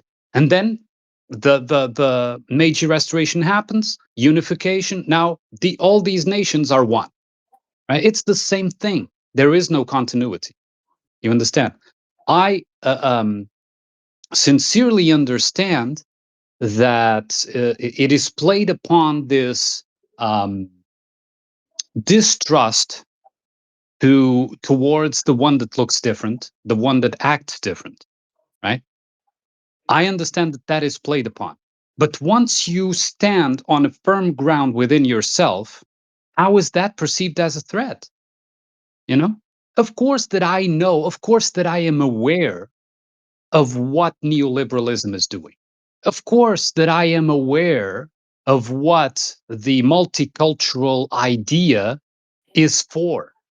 It is for the destruction of nations. The problem is I will not run to defense of a nation because it's also a construct.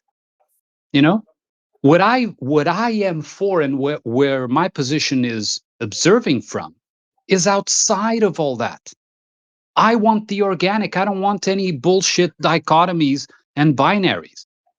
You know, I don't want a world that is either or. I don't want a world of it's either angels or demons. You know, and this is not the world that I observe outside of all this. I only see angels and demons inside these false worldviews. Outside of them, I don't. You know, and that is really the crux of the matter, right? When you go out, when you step outside, even if it's just as an exercise, when you step outside of the worldviews, you know, be it nations, be it religions, be it ideologies, whatever, politics, economics, even, when you step outside of that, race, when you step outside of that and you look, you don't see the binaries. You know, you see people, you see individuals. Some individuals are, you know, contribute to you, others don't. Others are antagonistic, like he was, for example. But is that going to, you know, make me, you know, lose myself?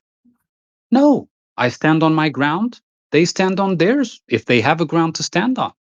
You know, this is not to, because it was like, you know, that initial comment when I said that, you know, I was friend with Cazumbo, that is of Angolan descent, that I am friends with a Scotsman that is actually of Norman descent, that, you know, I'm married to a Japanese, you know, and so on and so forth. And he said, "Oh, why is that virtuous?" As if I picked up a catalog, right? And oh, let me choose my friends. Okay, so oh, Kazumbo is black. His family is from Angola, so this is going to give me virtue points, right? Oh, with Scott, yeah, it's good to have a representative, you know, of you know a more blonde kind of you know what oh and you know I'm gonna choose yeah my wife I'm gonna choose yeah Asian, you know, to be really be really inclusive, you know. It doesn't happen that way. People appear in our lives. I don't choose them, you know, and perhaps they didn't choose to find me. You didn't choose to find me. I don't know, it just happened, right? So this is the thing. These binaries of us and them, us versus them, are what controls the worldviews, are what maintains the worldview, you know. So that no, there is no continuity that I can see. But even if there was, how does that, you know, give legitimacy to what you choose as an individual? I want you to tell me who you are as an individual, not who your race is or who your culture is, or you know who your great grandfathers you think they were. You know, What do you think about the idea that I picked up on with you? Are you waiting for these organizations, again, external organizations like the UN or EU, to ratify this through treaty? And when he said that, I almost well, I actually did laugh out loud, because the idea that we were discussing is that nations fundamentally don't exist, that cultural continuity doesn't exist. And he's actually implicitly agreeing with us by stating, well, we need these other externalized bodies that are legitimized, not legitimate. They're legitimized. We need them to formalize this because, of course, it can't be tangibly seen. Now, It can't, what I think he was saying was, oh, if you don't see the nation, therefore you follow the EU. And what I'm saying is, I don't follow anything. I don't follow any external. I am me. That is what I'm saying. Each individual is supposed to be themselves, is supposed to be responsible for themselves. Of course, we were born into a system we didn't choose.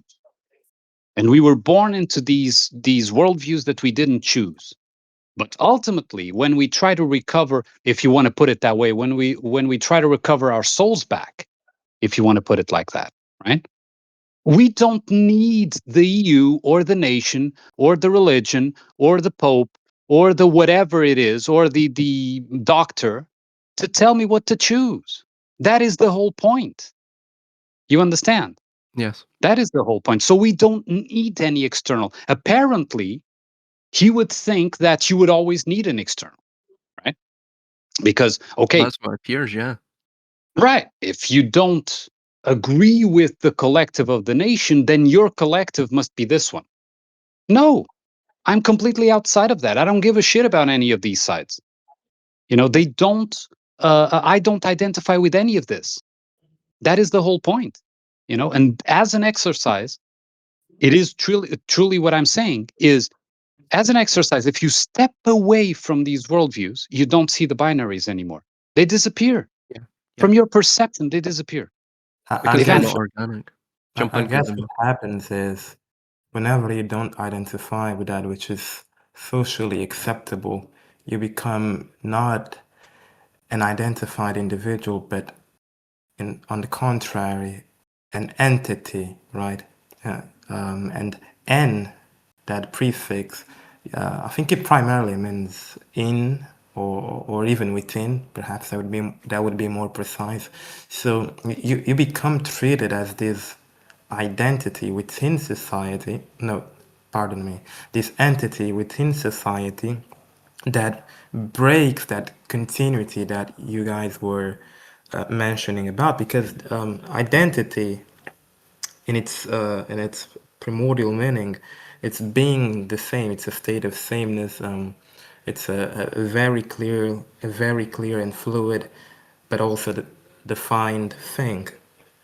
Um, while while and this continuity is precisely broken by the illusion of entities, which is all those that do not agree with this vision, and become points that break the circuit's fluidity and continuity, and these are the entities, right? These are the.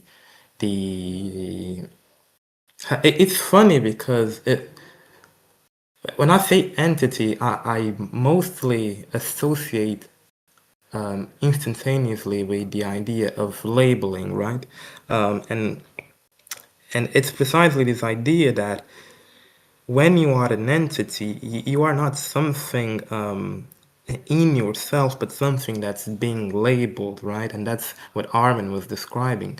Again, he throws these terms, neoliberal, neo-Ds, whatever, whatnot. And then you become all of this, which is thrown into your being, and you don't even have the space to properly argue what you are. So there seems to be,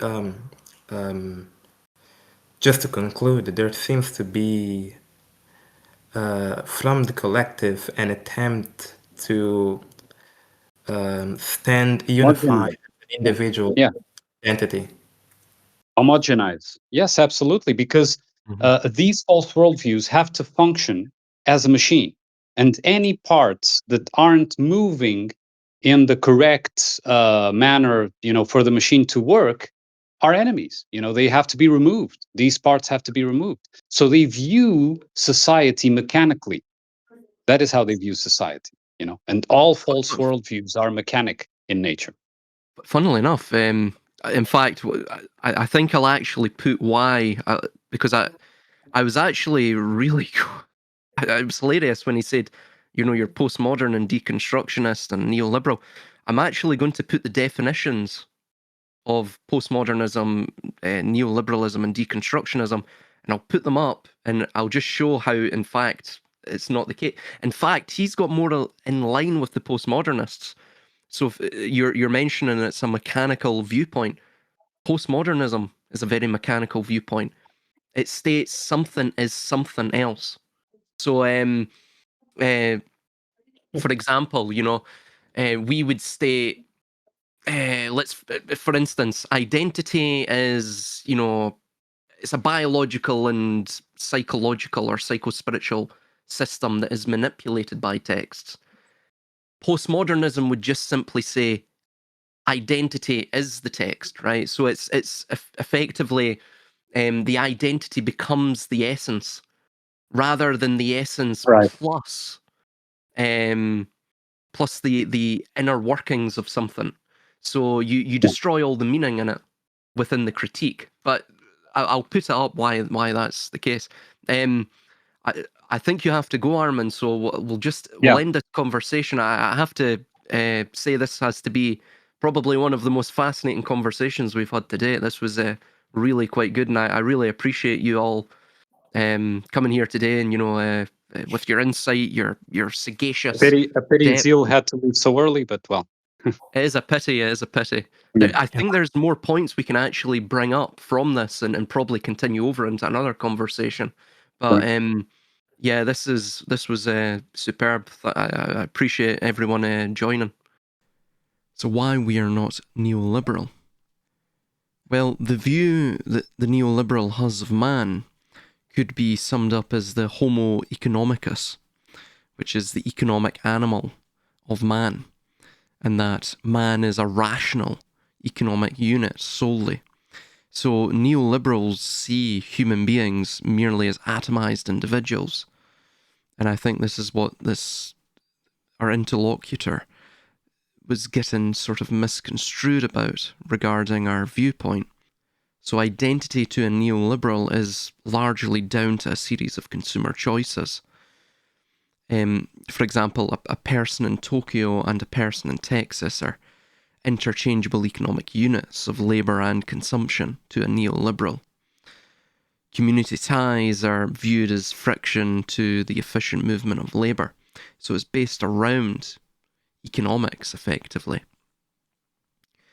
Our view, of course, is more of a localist or organic worldview, which is that we see human beings as sort of embedded, distinct, intrinsic bodies of worth in and of themselves. So we're defined by, of course, our own personal relationships, our own personal geography, our own local culture.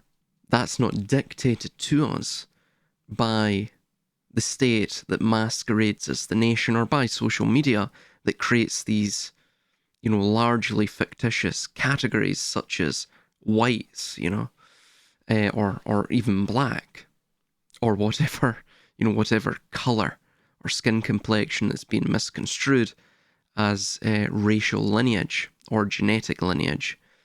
So again, we're not neoliberal just upon that basis alone.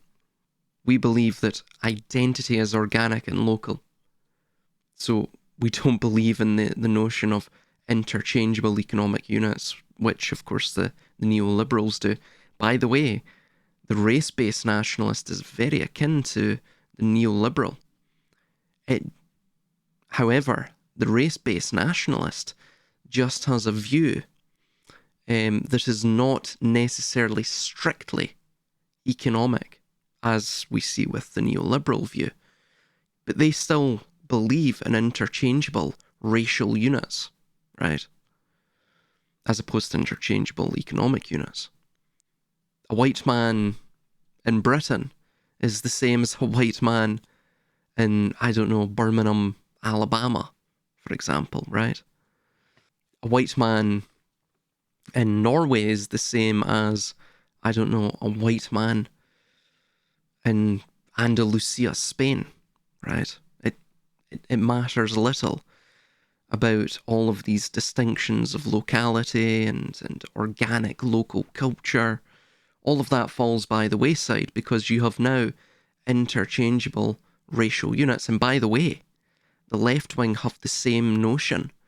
They have these ideas of interchangeable. They're neoliberals, of course, but on another level, they're also racialists because they have the same notion of the interchangeability of human units in terms of their racial identity, as long as they're not part of the vilified racial group, which in this case is the quote-quote whites, right? So they have the same notion. And of course, communists have the same notion too in terms of politics. If you're a communist in America, then you will have a sort of fraternal relationship by default with a communist in, I don't know, Russia or China, right? Because you're interchangeable political units within the Communist International or the Comintern. But neoliberalism wants to dissolve national sovereignty to transfer power upwards to supranational bodies, right? So the WTO, the IMF, the EU, corporate conglomerates.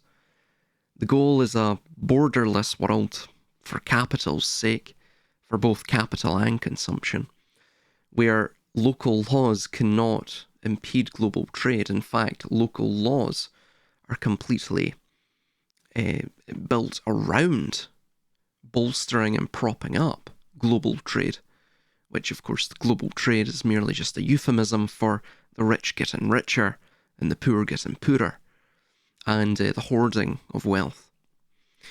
Our view, however, conversely, the dissolution should be to devolve power downwards to the local tribe. But the dissolution itself is not deconstructionist. It's simply seeking to demystify the lies to thus express the truth at the heart of what identity is, of what the culture is. It takes away the fiction of the nation state, which of course, as we've mentioned, was developed by this same hidden hand. So the goal effectively would be autonomy and agency, where local communities can say no to global forces and even national forces that, of course, don't represent their interests.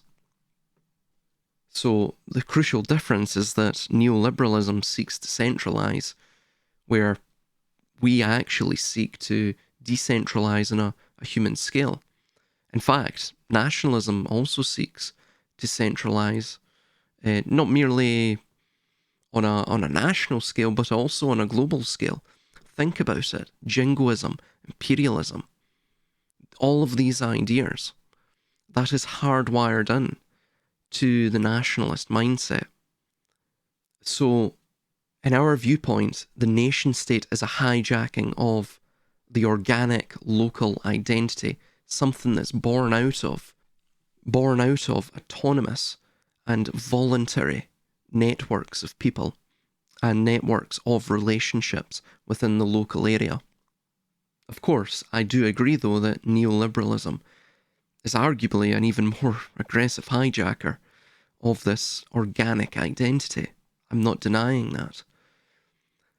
The nation state, for example, it tries to homogenize distinct local cultures into one national bloc, forces Parisians, Bretons, the Basque to all just be French, which again, French is a completely artificial identity when you truly look at it.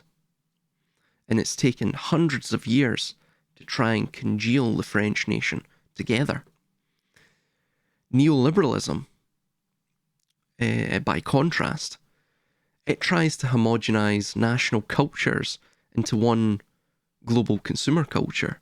So the individual isn't quite realizing what we're pointing out, which is that the nation state is effectively a homogenizing, which by and large means centralizing force upon the national level.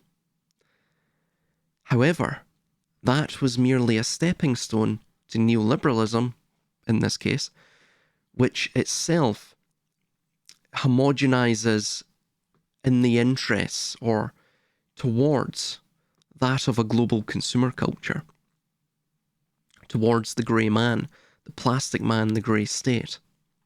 So if we oppose the nation state because it erases the nuance of the local village, then of course we also inherently oppose neoliberalism, because neoliberalism replaces the village not with a nation, but effectively with a strip mall. It acts as a universal solvent, effectively, dissolving all organic bonds, faith, family, local tradition, even traditions that are born out of shared and intellectual pursuits, shared cultural pursuits, even cross-cultural friendships and tribes that form. All of that would have to go under neoliberalism or be commodified in some manner, thus cheapened. Again, because they act as barriers to market expansion. That's all that matters.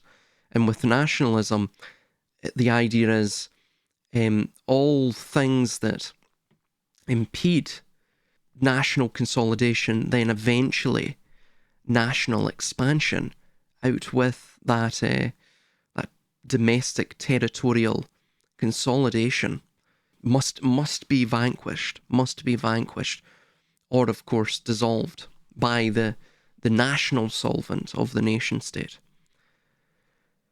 So in terms of economics, neoliberal economics is obsessed with comparative advantage, which is if it is cheaper to grow corn, for example, in Mexico and buy steel from China, you must do that.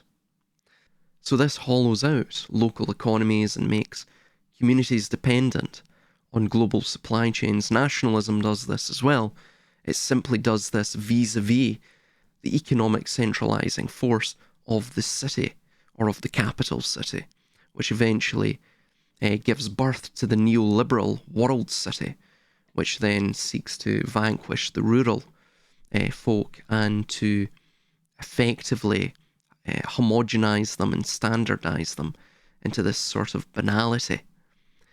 However, what we would be looking for in our position, economically speaking, is an obsession with resilience and autonomy at the local level.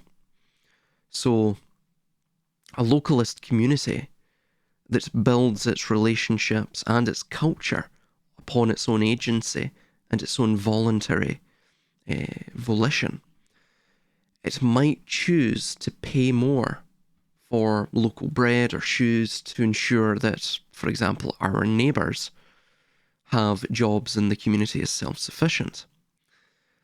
This would be, of course, operationally and economically inefficient to a neoliberal, even a nationalist, right?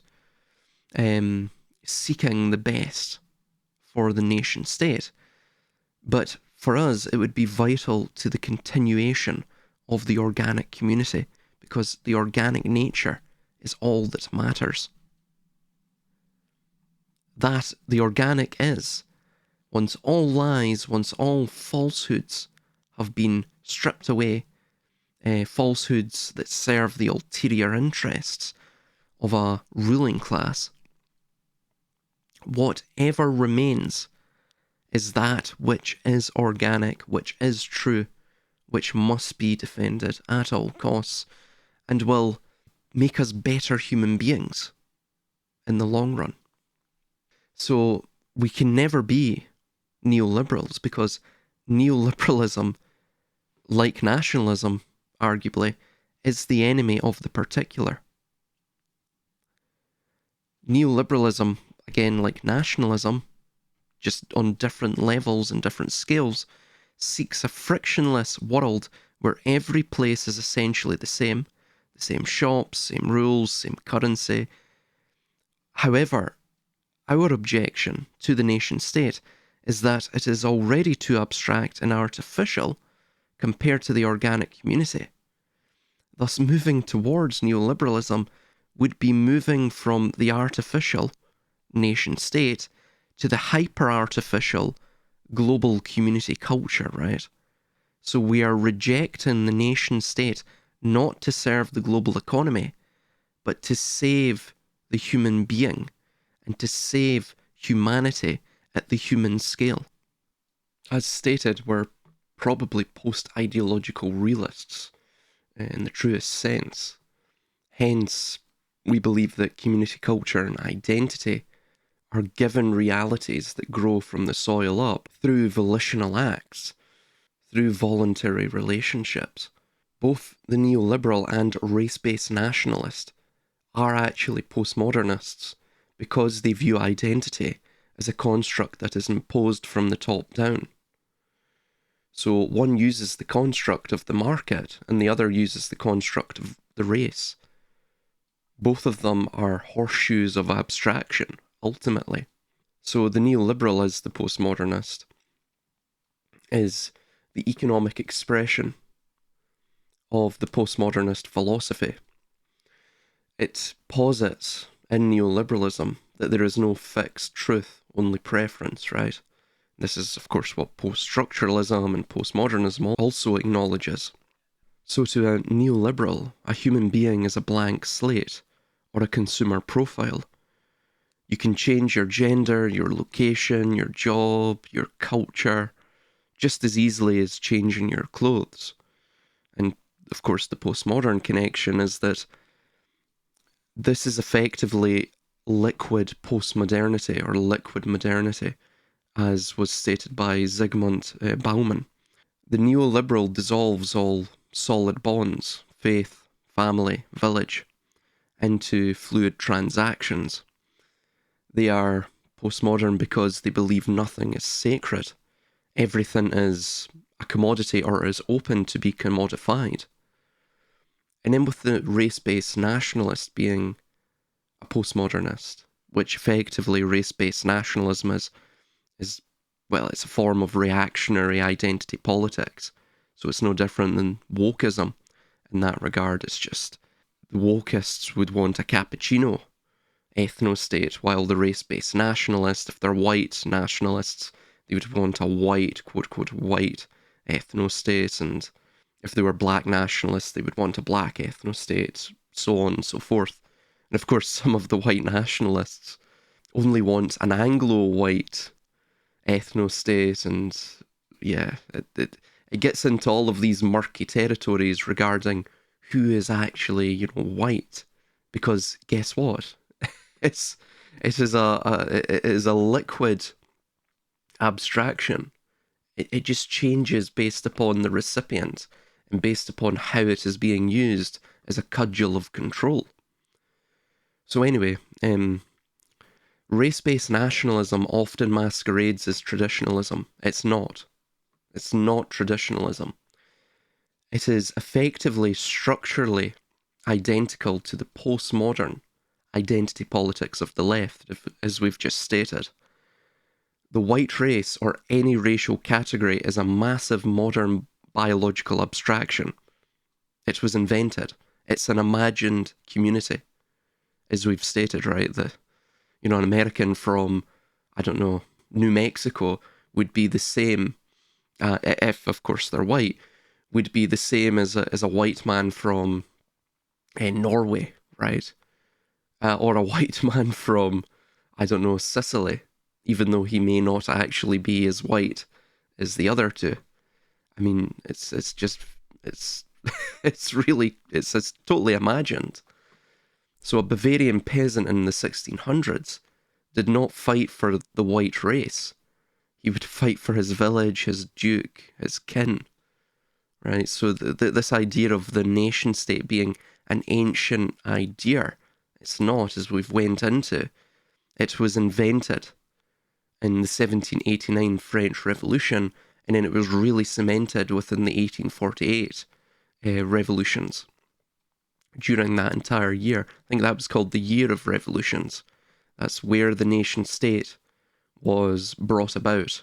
It was, calcified and concretized during that time period. And again, I have to go into who was behind all of that, because all of it's a trick.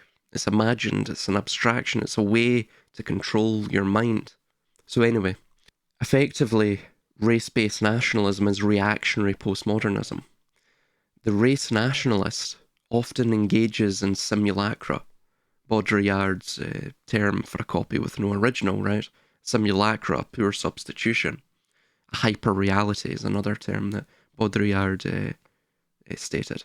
They adopt the aesthetics of tradition.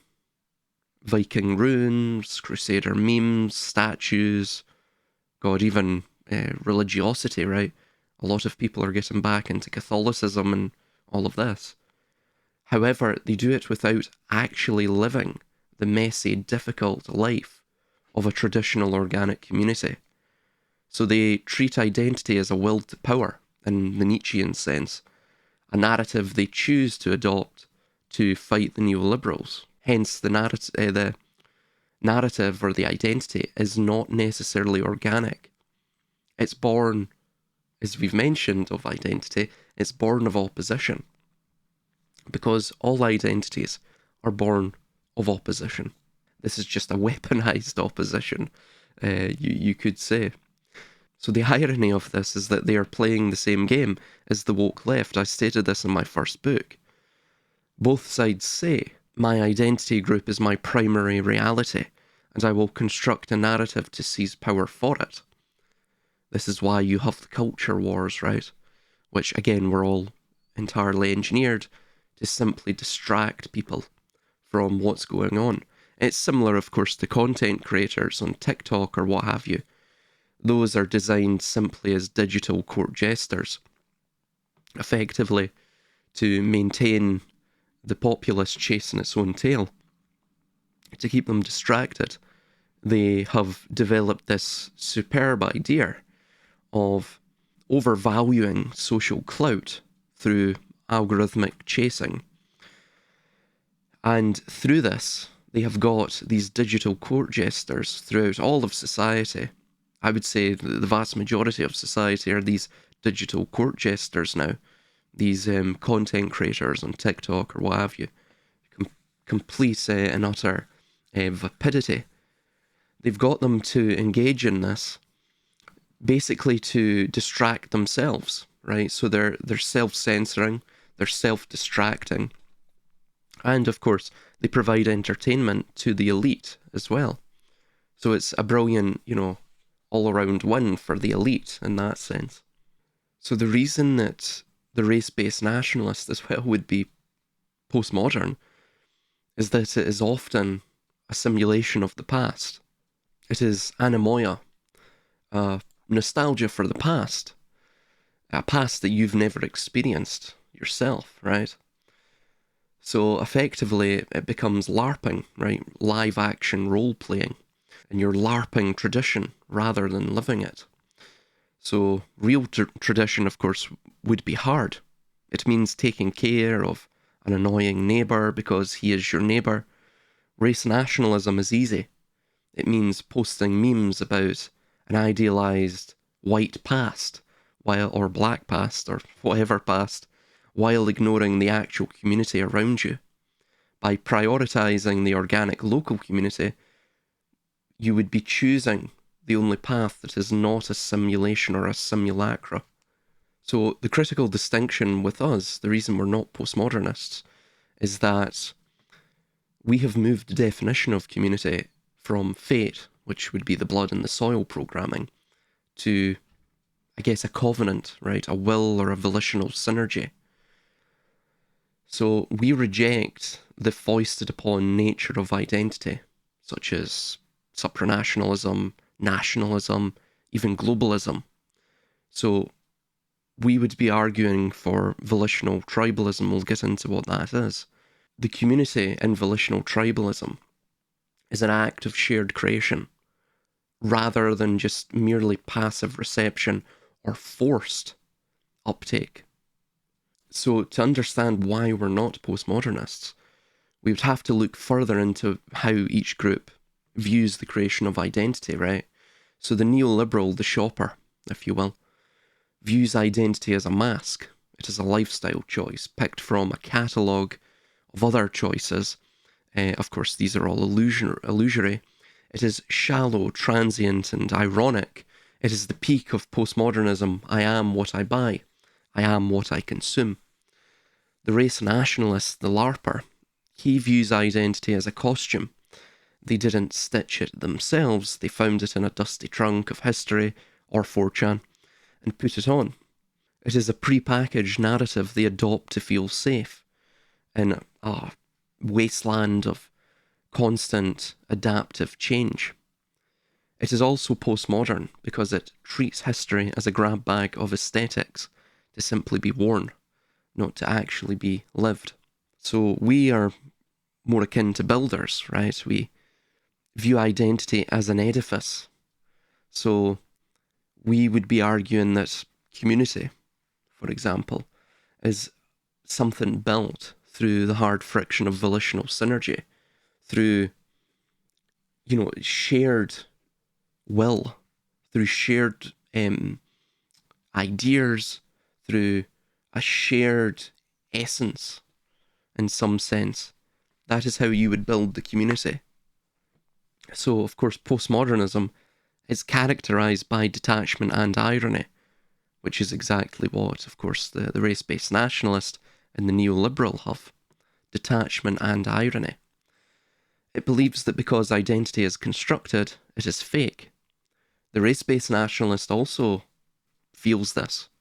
Any race-based nationalist, and I know because I was one for many, many years, they know that the white race, or even religiosity, Christianity, for instance, all of these things are mere masks, in a sense, costumes, or banners that can be unfurled, that can be flown to try and bring people together into this artificial confederation of white Christians, for example, so that you may oppose this elitist group that ruled the world. But the problem is, eventually, because the whole thing is artificial, you start to get infighting amongst all of these groups because it's built on nothing real, bar, how white you may be, or how white you may be, how white your skin complexion is, how fair your skin complexion is. This is why you've got a lot of Anglo whites or Northern European whites who don't consider, even Hispanics to be white, right? They don't consider Italians and Sicily to be white. So you at that point, you have to question, well, does the white race have any sort of backing in actual truth? Or is it merely an abstraction that has been foisted upon us, that we are just supposed to blindly receive? So we believe that precisely because identity is constructed by will and synergy in our viewpoint, it is real. We are more existentialists in that sense than postmodernists. Yeah, we would believe that existence precedes essence in some sense, or that the two are mutually bound up with one another. We would act and choose to create authentic meaning, not simply just try to create a simulacra of it, either through the LARPing of vis-a-vis costume or vis-a-vis I am what I consume through that mask. So the bond we form with a multiracial neighbour through shared struggle and values is ontologically heavier or far more meaningful than the abstract bond a nationalist feels with a stranger who shares their skin colour, as I've mentioned. And again, I hate to use the term, a lived experience of this. I know that this doesn't work, this race-based nationalism. Really, there is a lot of infighting amongst these groups. I can assure you of that. if you're not a race-based nationalist, or you're just, new to the party, as they say. There's a lot of infighting. Because it's all artificial, the identity doesn't exist. It's drifting in the void. So, the prepackaged versus the emergent, that's what we're talking about. We identified the common enemy of nationalism and neoliberalism, which is the prepackaged identity. We reject that. Nationalism would foist a past upon you. You must be this because your ancestors were, or you wear the political skin uniform. Neoliberalism foists a future upon you. You must be this because the market demands it, right? And both of them at times intersect, funnily enough. And in our idea, which is this notion of volitional energy, or a shared common essence, which is that we demand a present. We demand the present. That is the only thing with value. That is the only thing that one really can know, to be certain, and to thus be organic. And because it's organic, you can build your identity around it, right? You can build your society around it, your own tribe around it, because it's something that everyone can physically see. Thus, if they ever feel any sort of animosity towards the rest of the group, they can look back towards that essence. They can see that it exists.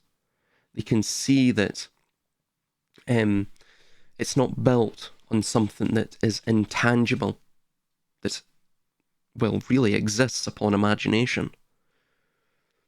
This opposes the mass production of identity, the massification of society, which is, of course, postmodernism. Really, it's post-structuralism as well. The nation-state and the global market are both factories. They want to produce identical citizens or consumers to make management easier, because they're all based around managerialism. We are more the model of the artisan, the villager, the builder. We recognize that a tribe formed in a specific valley with specific people, regardless of race, with a specific identity and unique culture that cannot be replicated anywhere else at any other time. It can't be LARPed. If you do that, then you destroy the meaning of it. You turn it into some sort of, again, like what the neoliberals would do, you commodify it. Thus you just turn it into another product in an endless line of products. So we are defending the unique against the universal, the human against the mass produced contingent. So this is the pivot point within our philosophy, this notion of the role of agency. So the neoliberal view of agency is that it's freedom from, right? Freedom from roots, freedom from duty, freedom from tradition. This leads to atomization. Nationalism, in its view of agency, is submission to the collective, to the race, to the leader, to the Caesar figure, of course. This leads, of course, to totalitarianism. And arguably as well, so does neoliberalism. After a while, it starts to build up this supranationalism, which takes on the same view that nationalists do of agency, which eventually it becomes a submission to. And it becomes far more difficult, of course, to oppose because you're an atomized individual. By the way, the nationalists are also atomized because it's built upon LARPing, essentially. This wearing of the costume. You eventually build your identity in your own head, even though you have this sort of artificial semblance of a group identity. But that's a lie.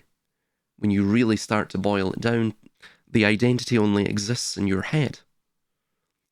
It exists because you received the social media propaganda, the agitation propaganda, the agitprop, as we call it, right? You went through the sort of radicalization and the right-wing radicalization, the illusion of choice of the right and left, the right took your fancy over the left. So our view of agency is that it's freedom to bind yourself to others within a tribe, freedom to share what we have in common with other people, to share an essence with another person, you know. So ours is actual freedom. Theirs is simply, a sort of either freedom vis-a-vis negation of either roots, duty, tradition, or of course the nationalist is just straight up submission, or the supranationalist, or even the globalist. They're all the same. They're the same sort of links on the chain. So this concept actually could be described, our view, as covenantal. So it's a marriage not born of biological accident, like race, nor is it a temporary transaction like neoliberalism. It is a chosen bond that becomes binding. And it becomes binding beyond the races, beyond borders, right? You're probably thinking, if you're a nationalist, oh, you are an absolute, you're a traitor. Think of it this way, right?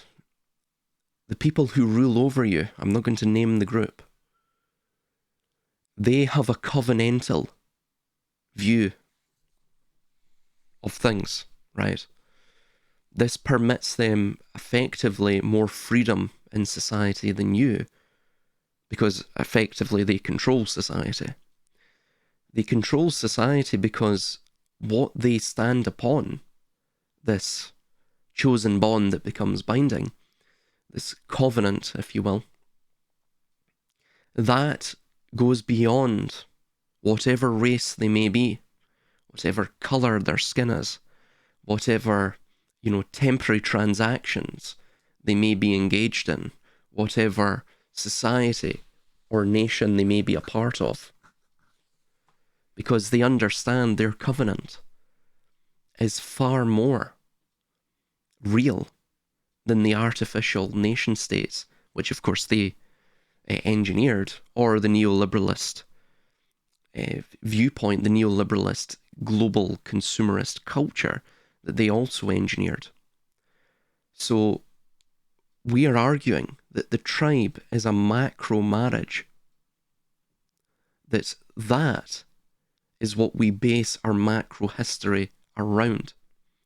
And it is a voluntary entry into a shared fate, effectively, because it's real. So the race nationalist, their source of identity, biology, history, the past, right? And again, I use biology or history there loosely because a lot of these ideas are simply just invented to make this thing work. The neoliberal, which is consumption, that's their source of identity, the market. We have a source of identity from the synergy of will, the literal act of the voluntary, shared, common fate. So the nature of the bond, well, to the race nationalist, it would be involuntary. You're born into it, right? The neoliberal, it's transactional, it's profit from it, right? It's profit driven. For us, it's covenantal, it's sworn into. The other. So this notion of the opposition, the other, the race nationalist bases that around the enemy, right? The neoliberal is the competitor. For us, it would just be the non-participant. But he doesn't become an enemy, he's not a competitor, he's just a non-participant. So at that level, we are, of course, not as oppositional, we're not as conflict-driven as, say, the race nationalist or neoliberal in that sense. Authenticity, race nationalist, is very low. All of it is just simulated tradition. The neoliberal, there is literally none. Again, they base everything around market fluctuations, a sort of liquid identity. And then, for us, this sort of volitional localist, if you will, the covenantal localist, we have a very high value placed upon authenticity, which we believe that modern society and even the nation state, all of that seeks to sever one from authenticity as a central crux of their modus operandi.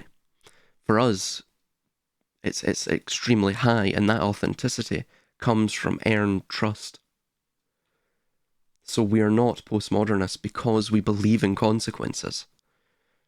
Postmodernism is a philosophy where nothing sticks, and there's no mechanism behind anything. There's no real essence beyond the edifice, beyond the mask. So everything is slippery and relative, which is exactly what you see with race-based nationalism or even that of neoliberalism. So our view is that a community is the continuity of independent agency. It implies that when you choose a community, you are responsible for it. You have a stake in it. You're arguing from, a stakeholder identity, a high stakes identity.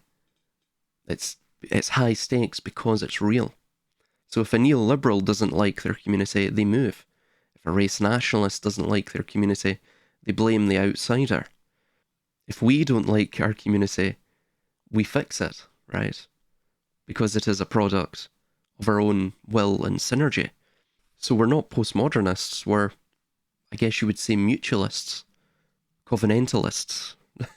We believe the only legitimate political unit is one formed by the active, cooperative consent of its members. That's it. It's an intentional community.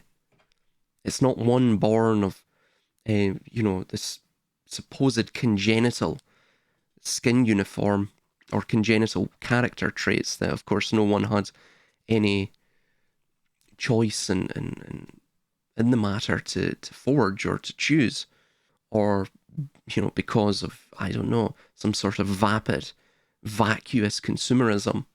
It's born of something real. I think that's what we have to build communities around.